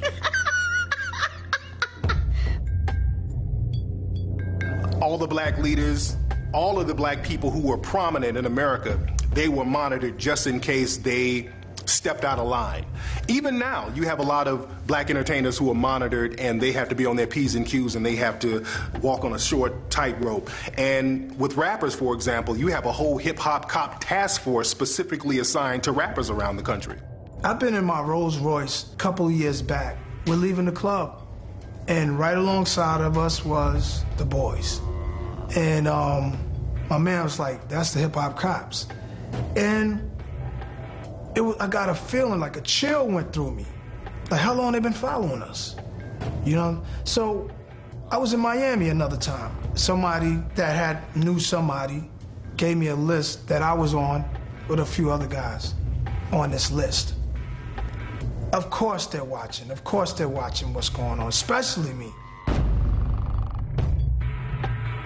This whole stand your ground movement is nothing but a white vigilante Southern movement, where now you don't have to prove that the black person was going to hurt you before you kill him. You just have to prove that you felt threatened. You don't need to have no evidence that your life was in jeopardy. So here's the question. If all you have to prove is that you were threatened, and America has a propagation character extermination war against black men, where they are deliberately exterminating our popular image in the news, the radio, the television, the newspaper, is there a white person in America who could not invoke the stand your ground law? You know, a lot of African American people think that if we just stop sagging, if we present ourselves a certain way, if we dress better, racism, white supremacy will let up on us a little bit more. And it's true that we should always present ourselves a certain way. We should always put our best foot forward. But just dressing our way against racism, that ain't it. Because people use the dress code as an excuse to utilize racial policies. In clubs and places now, they'll find out what black people are wearing and say, okay, we're not going to let you in, not because you're black, but because you have on Rocawear, but because you have on Sean John. That's the new excuse. And we think if we just dress better, that's going to keep racism off our backs. And we have to understand, when they were lynching black people, a lot of times when you look at those photos, many black people were wearing suits while they were swinging in trees. So you can't dress your way up out of white supremacy. Tall, dark, and handsome. If that's in the mind of, let's say, a white male person, is that a part of the fear? That he will be preferred over me? Tall, dark, and handsome. When they say that, you know they're not talking about a Negro, don't they? They never call Sidney Poitier tall, dark, and handsome. They never call Harry Belafonte. That's for white boys who they know is passing for white. Clark Gable was a Negro. Rudolph Valentino was a Negro, tall, dark, and handsome, okay? I remember in New York, they were attempting to get a prison that was going to be on a boat. It was going to be on a barge. This wasn't long ago, and people said, no, you can't do that. But putting them on the barge was the idea of just keeping them out in the waters. There's always been this psychological effect of being incarcerated by water. Even on slave ships, there was a psychological effect being on a slave ship incarcerated in chains and on water, being surrounded by water, because the water itself becomes a prison. So when you're incarcerated around water, there's this sense of hopelessness. This is why a lot of prominent prisons are built near water. You had like Alcatraz, you have places like Pelican Bay in California, which is near water. You have Rikers Island in New York that's near water. So there's always been this psychological effect of enslaving or locking up or imprisoning African people around water. You see so much aggressive racism against African people is because historically, The White House has always set the national precedent on how black people are going to be treated. They've always done that. It wasn't until the White House intervened in the civil rights struggle that law and order was restored. It was the federal government that put forth to the states the Civil Rights Bill. It was the federal government that put forth to the states the Voting Rights Act. Once white people saw that President Obama had no interest whatsoever in protecting the dignity of black people, a green light occurred that allowed racism to come back in its most violent and aggressive form. I asked a friend of mine this. I said, he's white. I have white friends. I said, you feel comfortable calling me a nigga? Well, not me, because he know how I am. But are you comfortable with calling black people nigga? He said, yes. I said, would you have been comfortable 10 years ago? He said, no. I said, why? He said, one, I had a great respect for the struggle that black people went through. And two, I was afraid. I said, so if you're comfortable now, what does that mean? And he said, damn, Banner, that means I either don't respect black folks or I'm not scared of them no more. And what we suffering from now, the roots was in the 70s, the decade right after the freedom struggle. That's no coincidence. They want to get to a point where more black people die every year than are born every year. Once you get to that, zero population growth, some people say negative population growth. When more black people die in America every year than are born, you can then numerically predict through mathematics the day and the year and the month where you will one day have no more blacks.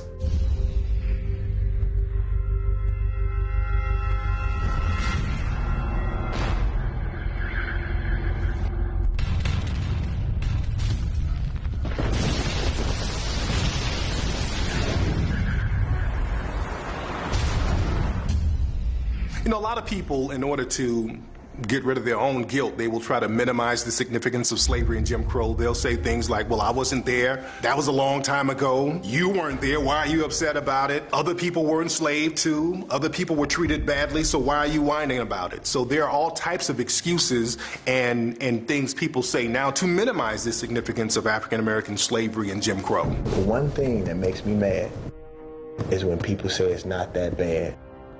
It's like me kicking you in your teeth, and I'm the one saying it's not that bad. You got kicked in the mouth. It doesn't matter whether you were around during slavery.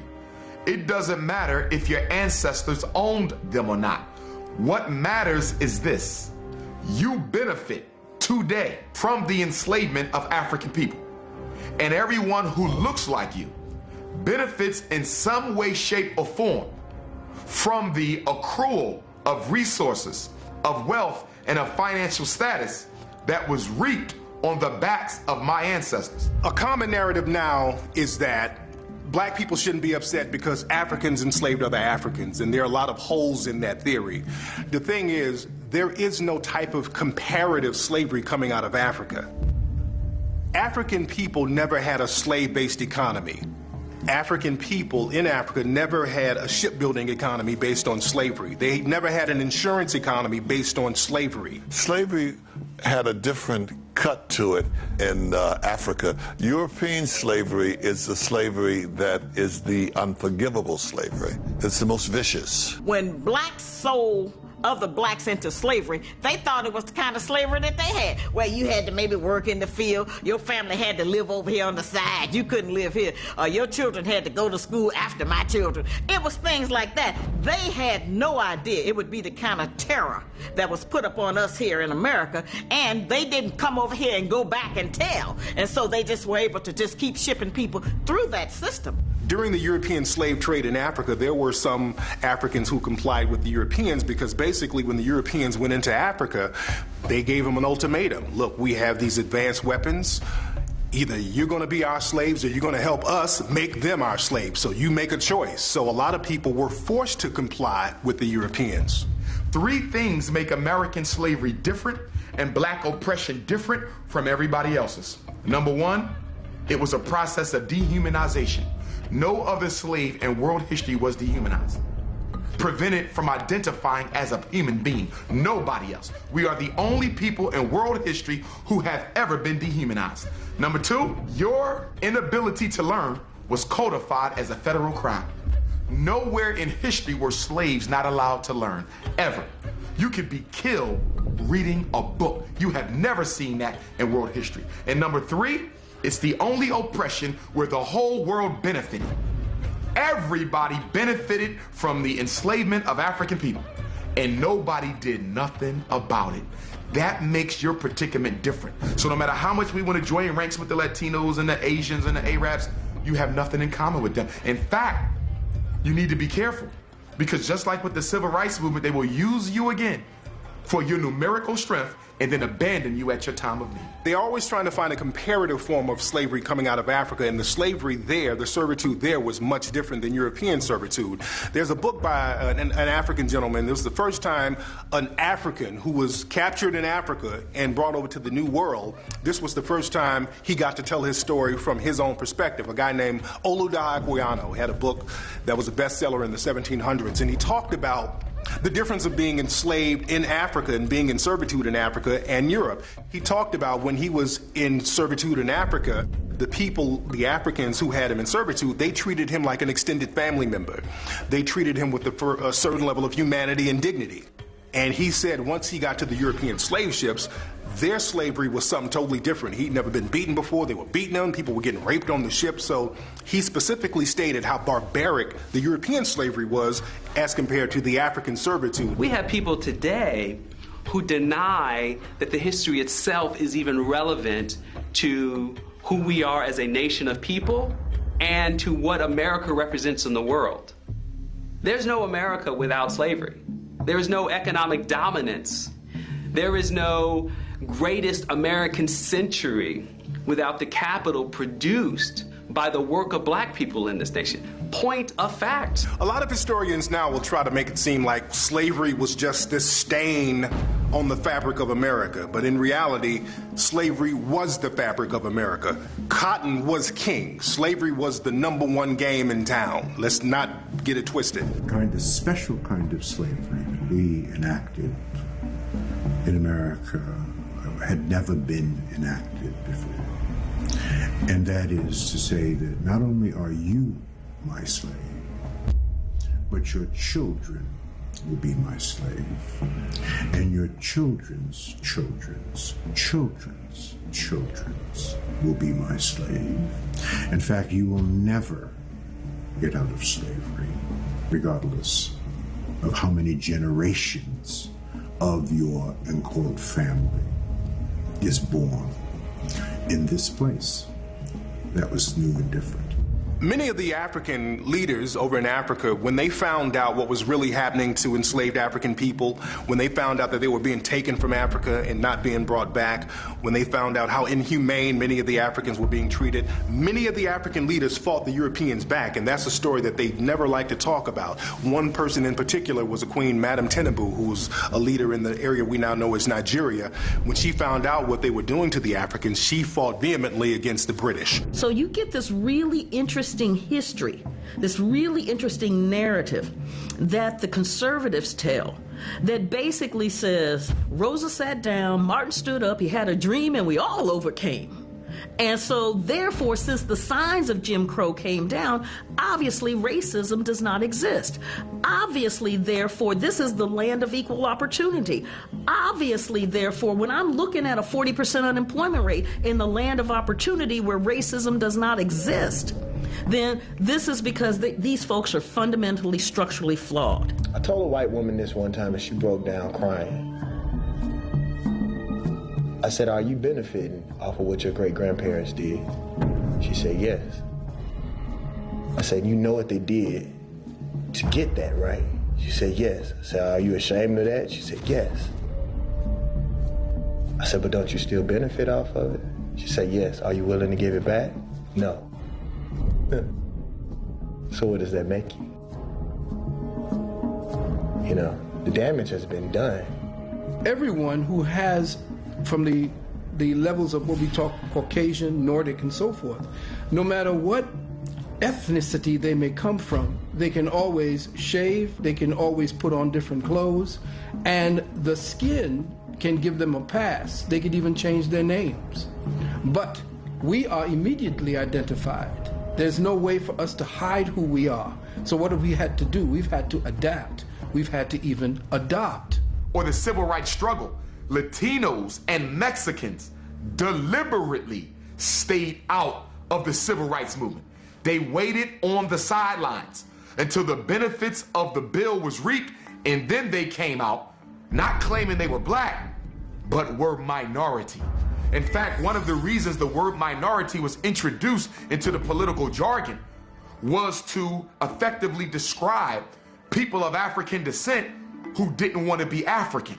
So minority was a catch-all that allowed people to still get the benefits of being a person of color, but not having to identify with African people. That's like Hispanics. You see, some Hispanics, many Hispanics have brown skin, but they were put on the census white. And if you ask them why did they put down white, and they'll say because white is where the power is. You see, African American people are in a very unique position in this country. Other people are immigrants. This is why they're trying to teach in textbooks today. I just got a message the other day where they're trying to teach that African people brought to America during enslavement are being called involuntary immigrants. Because once you get that word immigrant in, then you lose the flavor of the fact that we are a nation within a nation that is sovereign. The thing is, people try to say, well, other groups of people were mistreated like African Americans, but that's not true, because other groups of people, you couldn't mistreat them because they had a home country to protect them. You couldn't mistreat certain Asian groups of people because they had a home country that would protect them.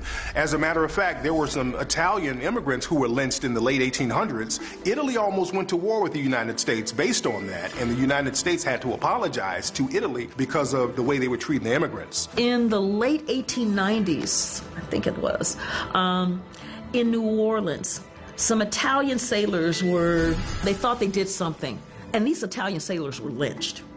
The U.S. government apologized profusely to the Italian government for lynching these Italian citizens, and I believe paid compensation to the victims' families. Oh, we are so sorry. Now, you take that, so at a certain level, you know this mess is wrong. I think as African people, we need to know the difference among an ally, a friend, and an enemy.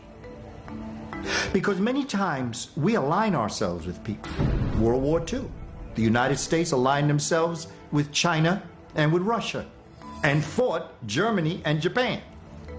After World War II, Germany and Japan became our friends and Russia and China became our enemies. But to get the job done, we aligned ourselves with people who became our enemy after the job was done, and those who we fought who are our enemies became our friends after the job was done. African folk don't know that your ally can become your worst enemy after the deed is done. Allies are not friends. We need to know the difference.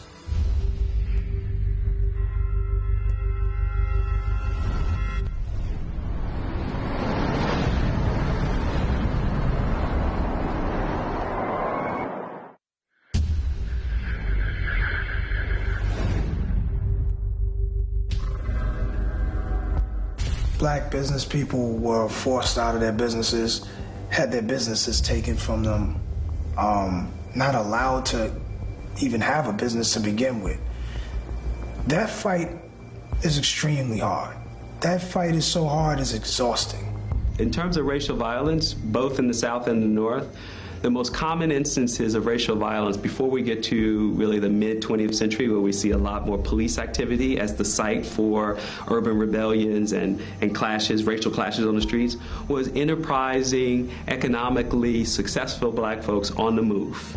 Those were the ones who were most likely to face the threat of racial violence or be victims of it, because it was exactly their success that posed the ultimate threat to white supremacy. When that white skin, you have the complexion for the protection for the collection. One of the things with lynching is that when black folks don't know their place, it means black folks are prosperous.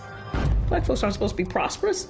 If you're prosperous, I mean, this is what, Ida B. Wells, when they lynched her friend who ran that successful grocery store in Memphis.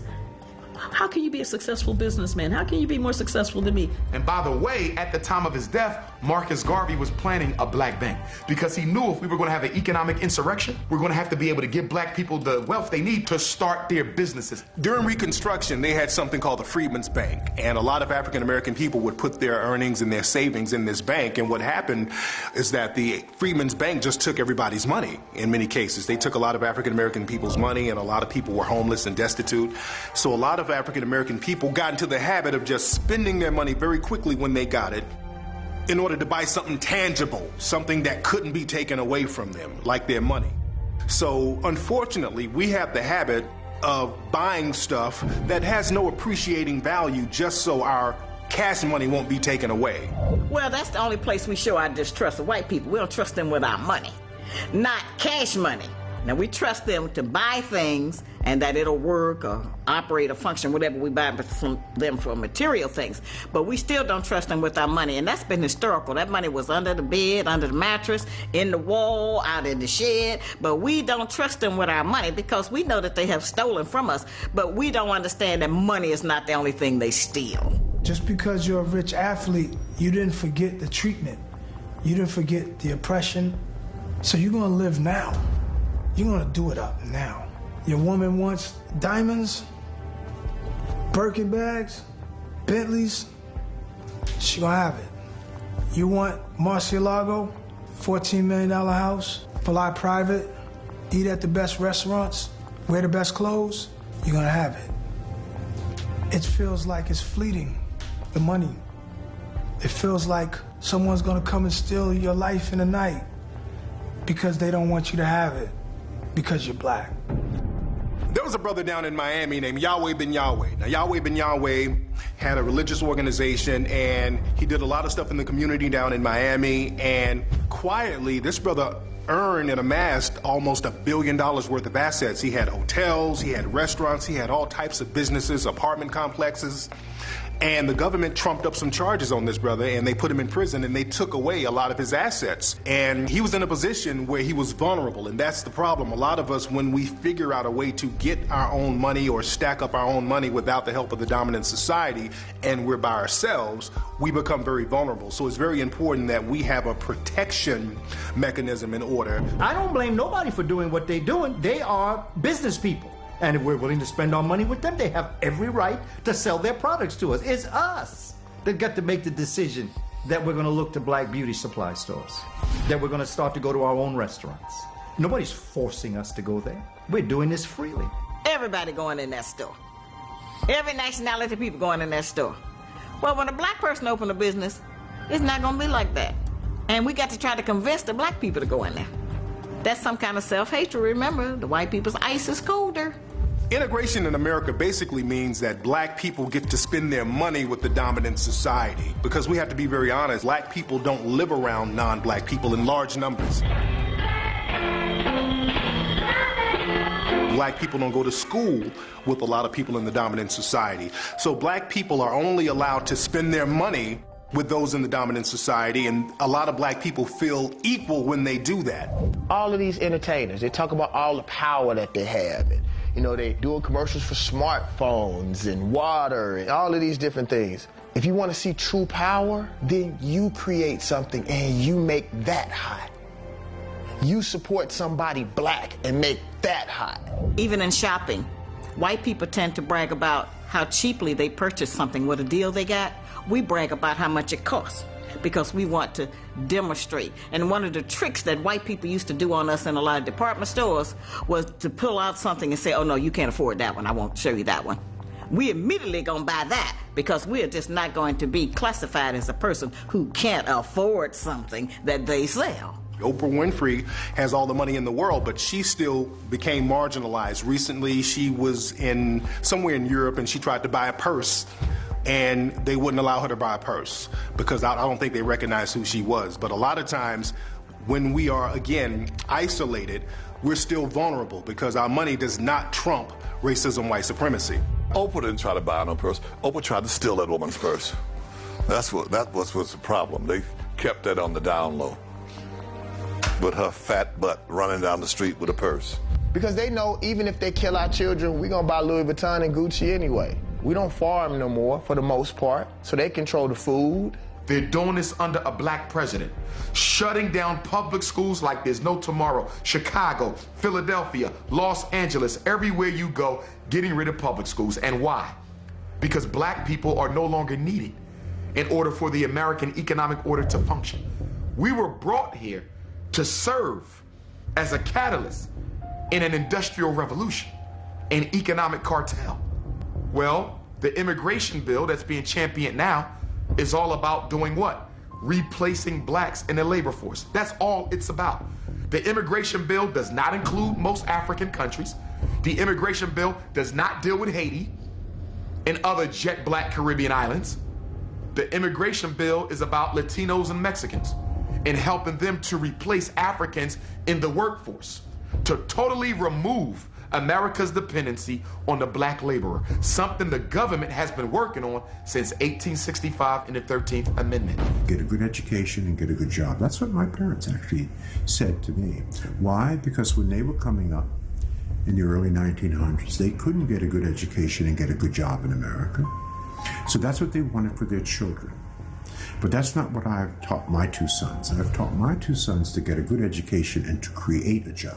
We think that if we shop too much with you, then you have more than me. That's back to that greed and selfish and envy and jealousy that we have for each other, that we were taught to have for each other. Okay? And so we'll turn traitor real quick.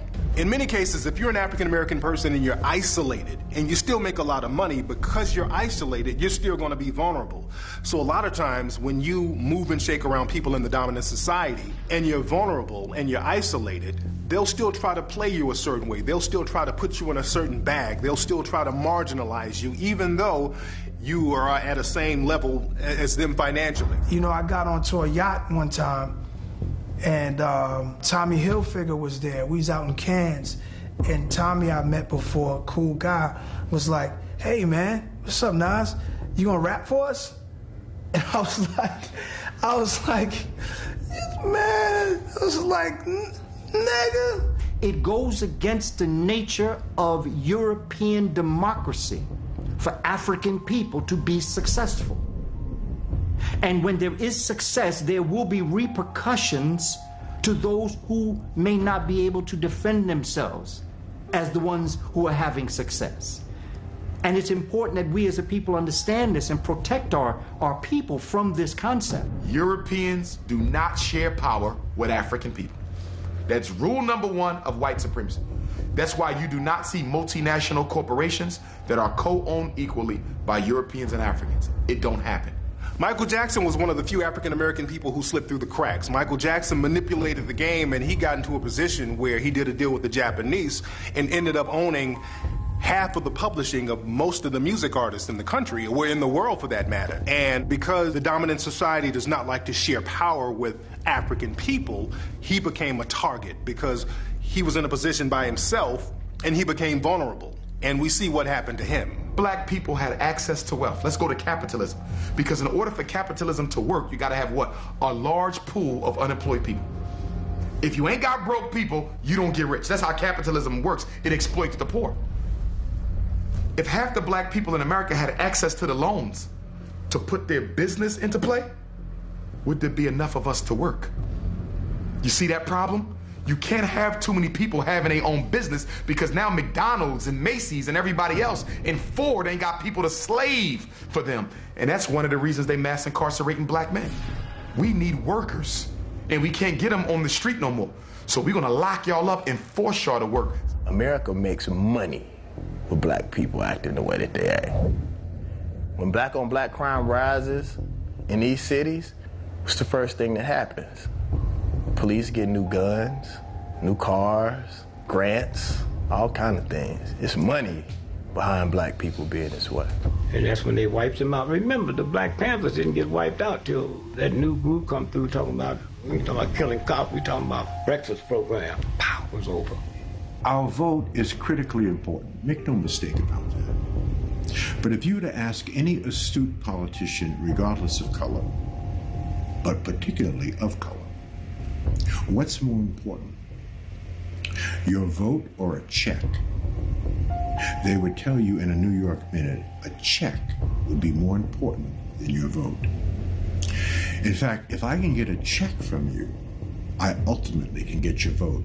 Ask Barack Hussein Obama, had he not put together a machine, a platform to raise $1 billion, because that's what it took to become president of the United States, we would not be calling him the president of the United States. It takes money. So while we will give the average Democratic politician our vote, we don't write checks.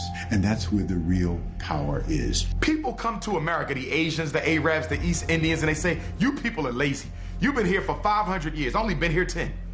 I got a supermarket, I got a strip mall, I got an import-export business. But how did you get it? You have access to capital. You needed money to build that.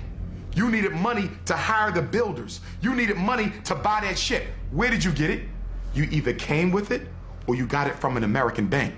We are kept from accumulating wealth, and we are kept from accessing capital because the banks of America are not going to finance a black economic revolution. Do you know what happens when you come over here as an immigrant? The government got to pay for you. When you come over here as a refugee, why do you think the Ethiopians have these shops? We brought them in as refugees because we're trying to prove to the communist world. Okay? And that's why. Why do you think the Indians, 7-Eleven and all that? The Koreans, by the time everything you picked up, they made in Korea. But nothing we made did a Korean want, so the government made a deal with it. So we can get some of our money back. So we'll bring you in and loan you money to open up businesses, but you have to pay us the loan back.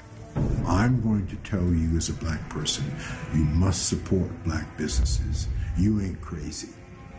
So, all things being equal, this is what I would like for black people to understand. Jews do not support Jewish businesses just because they're Jews. That's not true. All things being equal, you as a Jew have the same quality, value, and service as all of your competition. The tiebreaker is, I'm a Jew, you're a Jew. You get the business. That's the tiebreaker. But all other things must be equal. So I could tell you as a black man, you must support more black businesses, but you ain't crazy. And you're not going to spend your hard-earned money if you can't get the same quality, value, and service for your hard-earned dollar anyplace else, right? So we have to ramp up our game. We have to compete. I never saw a soul food restaurant in Chinatown. And I don't think it's because they don't like soul food. It's just they're not going to patronize someone that is not their own. I don't blame them. Good for you. I appreciate you. I just wish more of us thought like that. Most people don't know how to accept us, even though we made it out, even though we making art. And they don't know how to accept us in their circles now. So when they say you're going to rap for us, they don't even know if that's disrespectful sometimes. Steve Jobs, when he died, he had $300 billion in his personal checking account. Did you hear me? And he couldn't make 58. I got an old trifling uncle in Chicago, stay drunk, can't read, can't write, cuss out everybody, and just keep laughing. He 101. Maybe Steve Jobs should have followed him. Most of those stores never worry about scholarships for their children. We are the source of their children's scholarships to school. While we are buying their products and threatening our children, telling them we ain't got the money, their children are going to school on the money that we are giving them.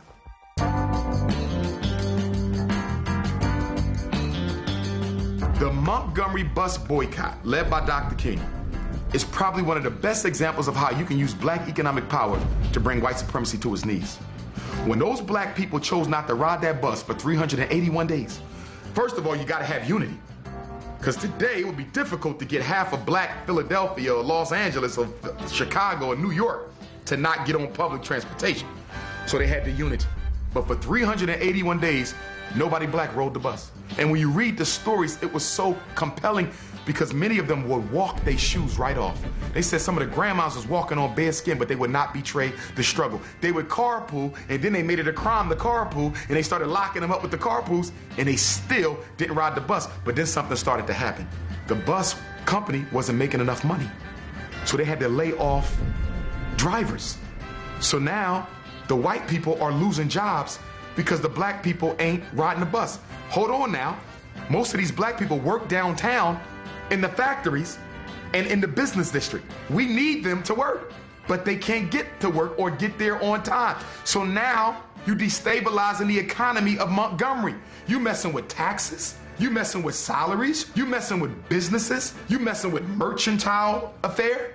So by them not riding, they cripple the employees, the employers, the city, the tax base, and big business. If you really want to impact white people, mess with their money. Mess with their money. Take food out of their mouth. Put them out of business. It's the only thing that will get their attention. What we need to do is start to march away from the stores we're spending our money in. Now that's a march. That I will participate in.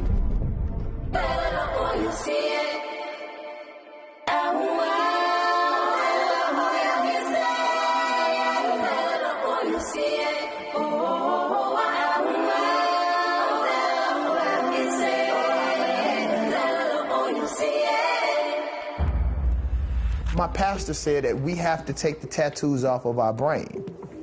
It has, the hate for ourselves has literally been etched in our brains. But I love us.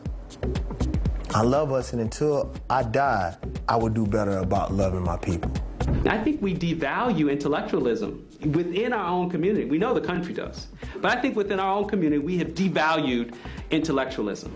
All of the people who we revere, from Marcus Garvey to Malcolm X to Sojourner Truth to Ida B. Wells, these are journalists, these are debaters, these are public speakers, these are well-read folks. The Black Panther Party started as student groups in Oakland, folks on college campus figuring out what are we going to do as young people to change our future so we don't end up like domestics, like our parents.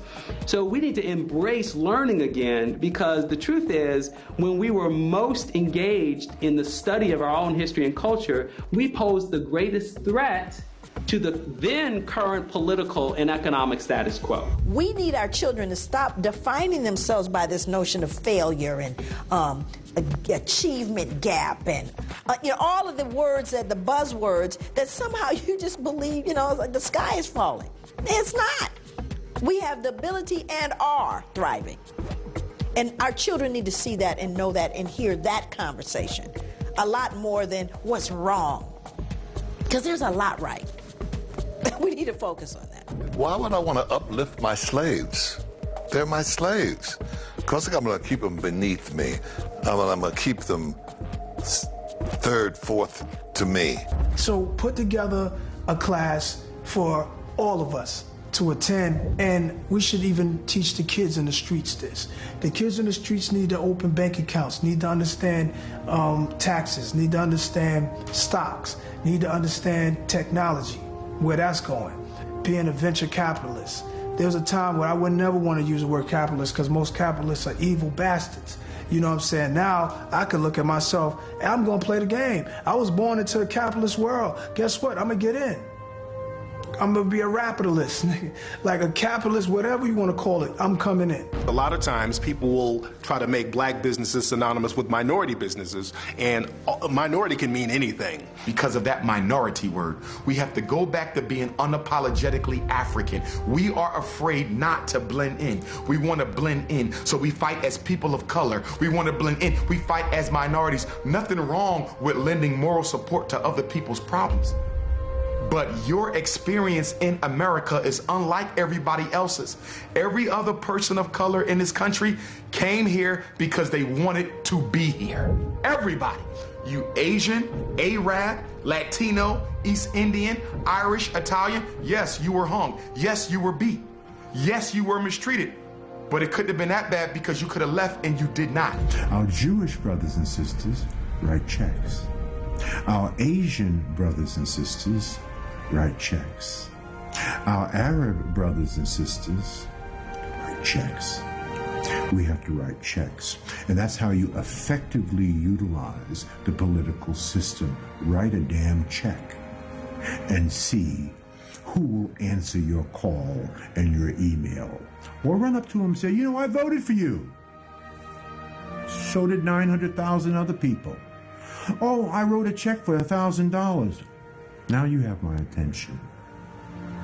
Money is the real power. And other groups, other cultural groups, absolutely understand that. Other groups of people, they have their needs met by politicians because they pool their money together and they go to politicians with an agenda. And that's one thing that African American people will not do. We have to pool our money together with an agenda and take it to politicians. Eva Longoria got together with a lot of Hispanic business people and they created a fund. They brought like $30 million to President Barack Obama to his campaign, and this is why the president will talk about Hispanic needs. In the gay community, Hollywood had a fundraiser. They brought millions of dollars to Barack Obama's campaign. This is why the president will talk about gay needs and gay agendas. African American people, we can't get our agendas talked about because the thing is we won't put no money together as a group and bring that agenda to these politicians, and that's the number one thing we need to do. Whenever there's a politician running or trying to get elected, we should form a group, pool our money together, and come to them with a specific agenda for African American people, not minorities. All of our religious leaders need to get together. Our economic leaders need to get together.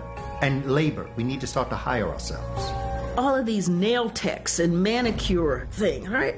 And I see black women flocking to them, and I don't see black women owning those shops. I don't see black women working in those shops. And so we have to ask ourselves, okay, if this is something you're willing to spend on, think about what that means in terms of job creation in your own neighborhoods when you're providing this service. We don't have a food corridor. So we need to figure out how can we import food.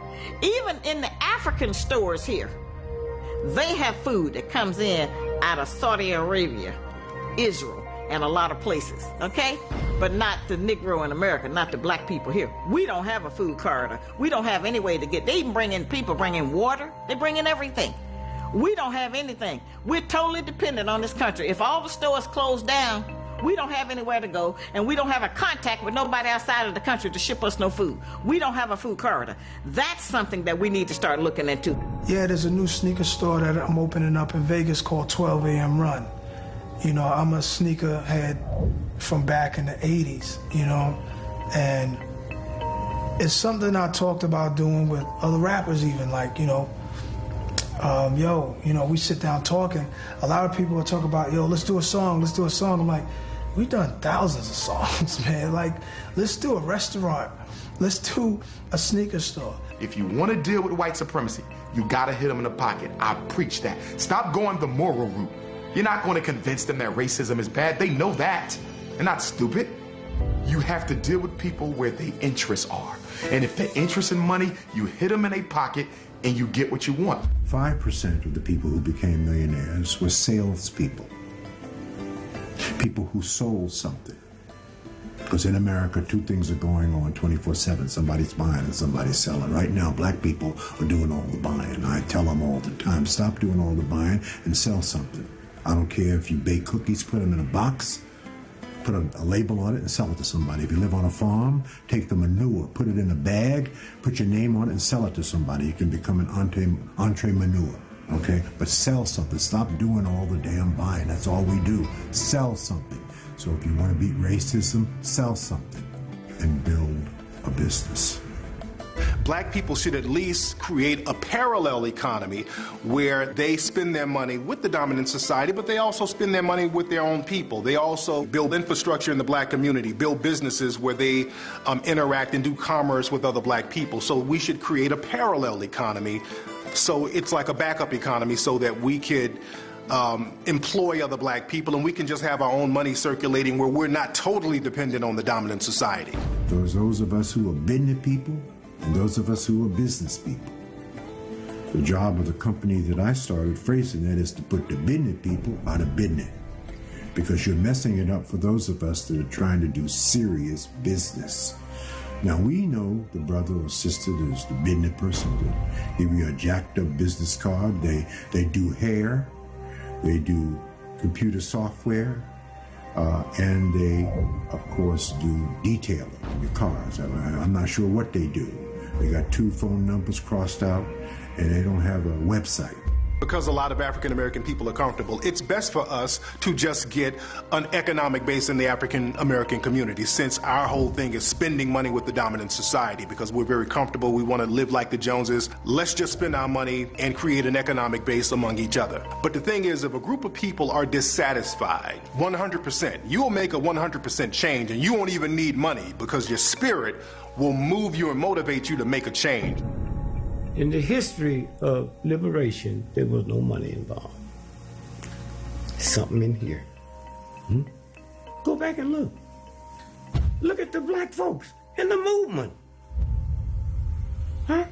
That broke them doors down. No money. What's in here? War. That's the protective aspect of it. We need to reach out to those forces that can protect us against those who would wish us harm. This was a black man who was in prison in Atlanta. And this young black man, he was in his 20s, said that he was tired of being harassed on the street, being stopped and frisked. And he just made up his mind, I'm going to do something so that there will be a legitimate reason to stop me. And so just acting on his own, and I'm just going by his report. He got a gun and went up behind 3 white men in the business district and killed 2 and blinded a 3rd. I think those were the facts. So I was a psychiatrist talking to him. This was a court case. At a deposition, I was talking about what this young man had said about why he did what he did. And so one of the white attorneys said, are there any other black men who think this way? And I said, I don't know, but as long as you have a system of racism, it could be. And so then his response was, why didn't he just rape a white woman? And I was stunned. And I said to him, do you realize what you have just said? I mean, it's almost like I will offer up the woman. You can have the woman, but leave me alone.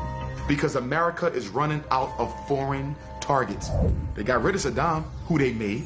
They got rid of bin Laden, who they made. They got rid of Gaddafi, who they also helped to make. And now look, we don't have no more Arab targets. So what are we going to do? It's time to come back home and focus on our original terrorists, the Negro Revolutionary. The legal system. We need to get all our great lawyers, Attorney Alton Maddox, all of those that came out of the Johnny Cochran School, all of the lawyers across the country that are struggling for the rights in the legal system. We need to get them all together. Banks and savings and loans, that's the one thing we need to do right now. We can do it and we should. The second thing, independent African schools. All of this needs to be put in a curriculum and taught. Financial science, they have to be taught. Military science, they have to be taught. Agricultural science, they have to be taught. Diet and nutrition, they have to be taught. The wealthiest black people on the planet. Make no mistake about that. I've traveled every place that black people have been dispersed. I've been to South Africa, East Africa, Central Africa, West Africa, North Africa, all over South America, and all over the Caribbean. And there are no black people in the entire world doing better than we are. In fact, we are the beacon of hope for every single person of African descent in the entire world. And we know that to whom much is given, much is required. I was just in London. They catching the same hell. I was just in Canada. They catching the same hell. St. Croix, Bermuda, everywhere I go, it is the same. So why are we not locking hands? Because white supremacy is global. What is the Trilateral Commission? America, Great Britain, Japan. They are global. United Nations, that is global. Council on Foreign Relations, that is global. Black people are not global. You're fighting a global enemy in a global enterprise, but you're not globally organized. People who classify themselves as white, if they're being righteous and courageous, they themselves will attempt to, well, let's really look at it. Let's stop pretending, do you see, or talking about dialoguing together, or let's have dinner together, or let's get to know each other. No, we know each other, but let's talk specifically about the problem that we are dealing with. Let's put it on top of the table and try to be courageous, because I think people who classify themselves as white don't want to talk about it. And I would even say the majority of black people are fearful of talking about racism because they don't want to upset white people, because that can have its repercussions. We need to get rid of them sellouts. We need to get rid of those individuals who are looking out for themselves, who are the political arm of white supremacy. We need to vote smart. We need to put the people in and make them accountable to us for what is happening to us as a community. And if they're not willing to be accountable, then you don't have a job come election day. And we have to begin to show them that we mean this. Why don't we train the leaders to take over after us? Because we don't want to admit that one day we have to get off the soapbox. One day I won't be in front of the TV. One day Umar can't do the interviews. One day I'm not going to be a good speaker. One day I got to pass this over. But my ego wants it forever. I want to die with my boots on. And that's the problem with most black organizations. We electing people for president of revolutionary groups at 70 and 80 years old. You don't see white people doing that. You don't see Chinese people electing presidents at 80. The eldership is for the wisdom and the training and the nurturing, not for black people. Our elders are out front. You mean to tell me you're the only person who can do that? You can't find nobody else younger? We still need our elders. They're the mind. They're the wisdom. But you need the youth because they are the charisma. They are the organizers. They attract the energy. An elder can't do that. But because black men are so castrated in American society, we're not given an opportunity to manifest our manhood the way everyone else is. A white man could brag about his stock. Chinese man could brag about his businesses. The Italian could brag about everything he owns. What do we have to brag about? We ain't allowed to get stock. We ain't allowed to own businesses. We ain't allowed to get our doctorate degrees the way that we want. We ain't allowed that. So whenever we get an opportunity to be a man, to be a president, to be an organizational leader, to be a pastor, I'm never giving this up. Because I've been waiting my whole life for this job, and I like it. And I'm gonna make up for all the years I wasn't allowed to be out front. Introduce me to your 5 closest friends, and that will tell me who you are. As they know and as they go, you go. You know, don't spend major time with minor people. People going nowhere want you to go nowhere with them. People doing nothing want you to do nothing with them. If you want to change your life, change your relationship. They say our boys don't want to go to school. Our boys don't want to learn. Black boys want to be educated as much as anyone else. The problem is the treatment they get on the way to getting their education turns them off. They need masculine energy. We need black male teachers, and we need black male principals, and we need black male psychologists, and the world is telling us that black men don't want to teach. That's a lie. They're not being recruited because public school is the domain of middle-class white women, and they do not want to see us in there because we will not allow them to treat our kids the way that they treat them. I am not speaking about all peoples of European descent or all peoples of African descent. I'm speaking of them as a group, because I cannot deal and pull out certain ones. It's like Dr. Edward Scobie, the great Caribbean scholar, who used to always say, don't tell me nothing about no good white people, because good white people act as shields for bad white people. And they will hide behind the shield of the good one to get into you. And then they'll do their devilment once they've arrived at you. I tell people all the time, I hope you're spending as much time raising the friends of your children that you are spending raising your child. Why? Because the pressure on your child from their so-called friends will be far greater than any pressure you will ever be able to put on your child. So your friends are critically important. Why? Because it's God's way of apologizing for your relatives. But I do think that we need to have more independent schools. We need more men to teach our children. We need to be able to turn our boys over to boys' summer camps in the summer with just men there, some brothers that come in there and deal with them. New article just came out in the New York Times called The Stories That Bind Us. Love this article. They created something called the Do You Know scale. And the do you know scale has to do with looking at children who know their stories. Their family. I'm not talking about their family. Well, auntie and uncle and Pookie, all of us went through. They've shown now that the degree to which children know their stories, good or bad, doesn't matter if it's a story of struggle and tragedy, doesn't matter. But knowing their story will help mediate stress. You can't take no break when you're up against white supremacy. They have never taken a break since the 1400s, and you taking a break. So the problem ain't that we fall short sometimes, is that we don't pick up and keep on going and prepare the next generation. A lot of African American people try to be too inclusive, and there's nothing wrong with being inclusive, but you have to take care of your group first. Other groups of people, they look out for their group first. Instead of us looking out for our group, we try to look out for everybody else, and that doesn't work for us in the long run because we let other groups of people hijack things that are meant for us. Because the thing is, we talk about reparations as African American people, but if the government said, look, tomorrow we're going to give African American people reparations, you know what, we were wrong, we're going to make everything right, so tomorrow morning all African American people show up to get your reparations check. You know what's going to happen? First thing tomorrow morning, people who look like Justin Timberlake are going to show up wearing dashikis and kente cloths, talking about Assalamu alaikum, I'm 1/16th African American. And black people will let it happen. So the thing is, we have to take care of our own group first so that all of our benefits won't get hijacked. They love to see us suffer with grace. Oh, it hurts so bad, Master, but I was going to keep on working anyway. They love it when they see us doing bad, but we come through it and say, oh, I took it, take a licking and keep on ticking. They love that. Oh, he had a hard time, but he stayed with it. Why should we have to live like that? You know, frogs adapt to the water. They adapt to whatever the temperature is. If it's cold, they adapt. If you take it and they warm up, they adapt. You put it on the stove, they will adapt until they boil, literally. And all you gotta do is tap the bowl, and the frog will jump out. Just tap the bowl. So what happens to us is we are boiling. Someone needs to tap the bowl. That's what I do.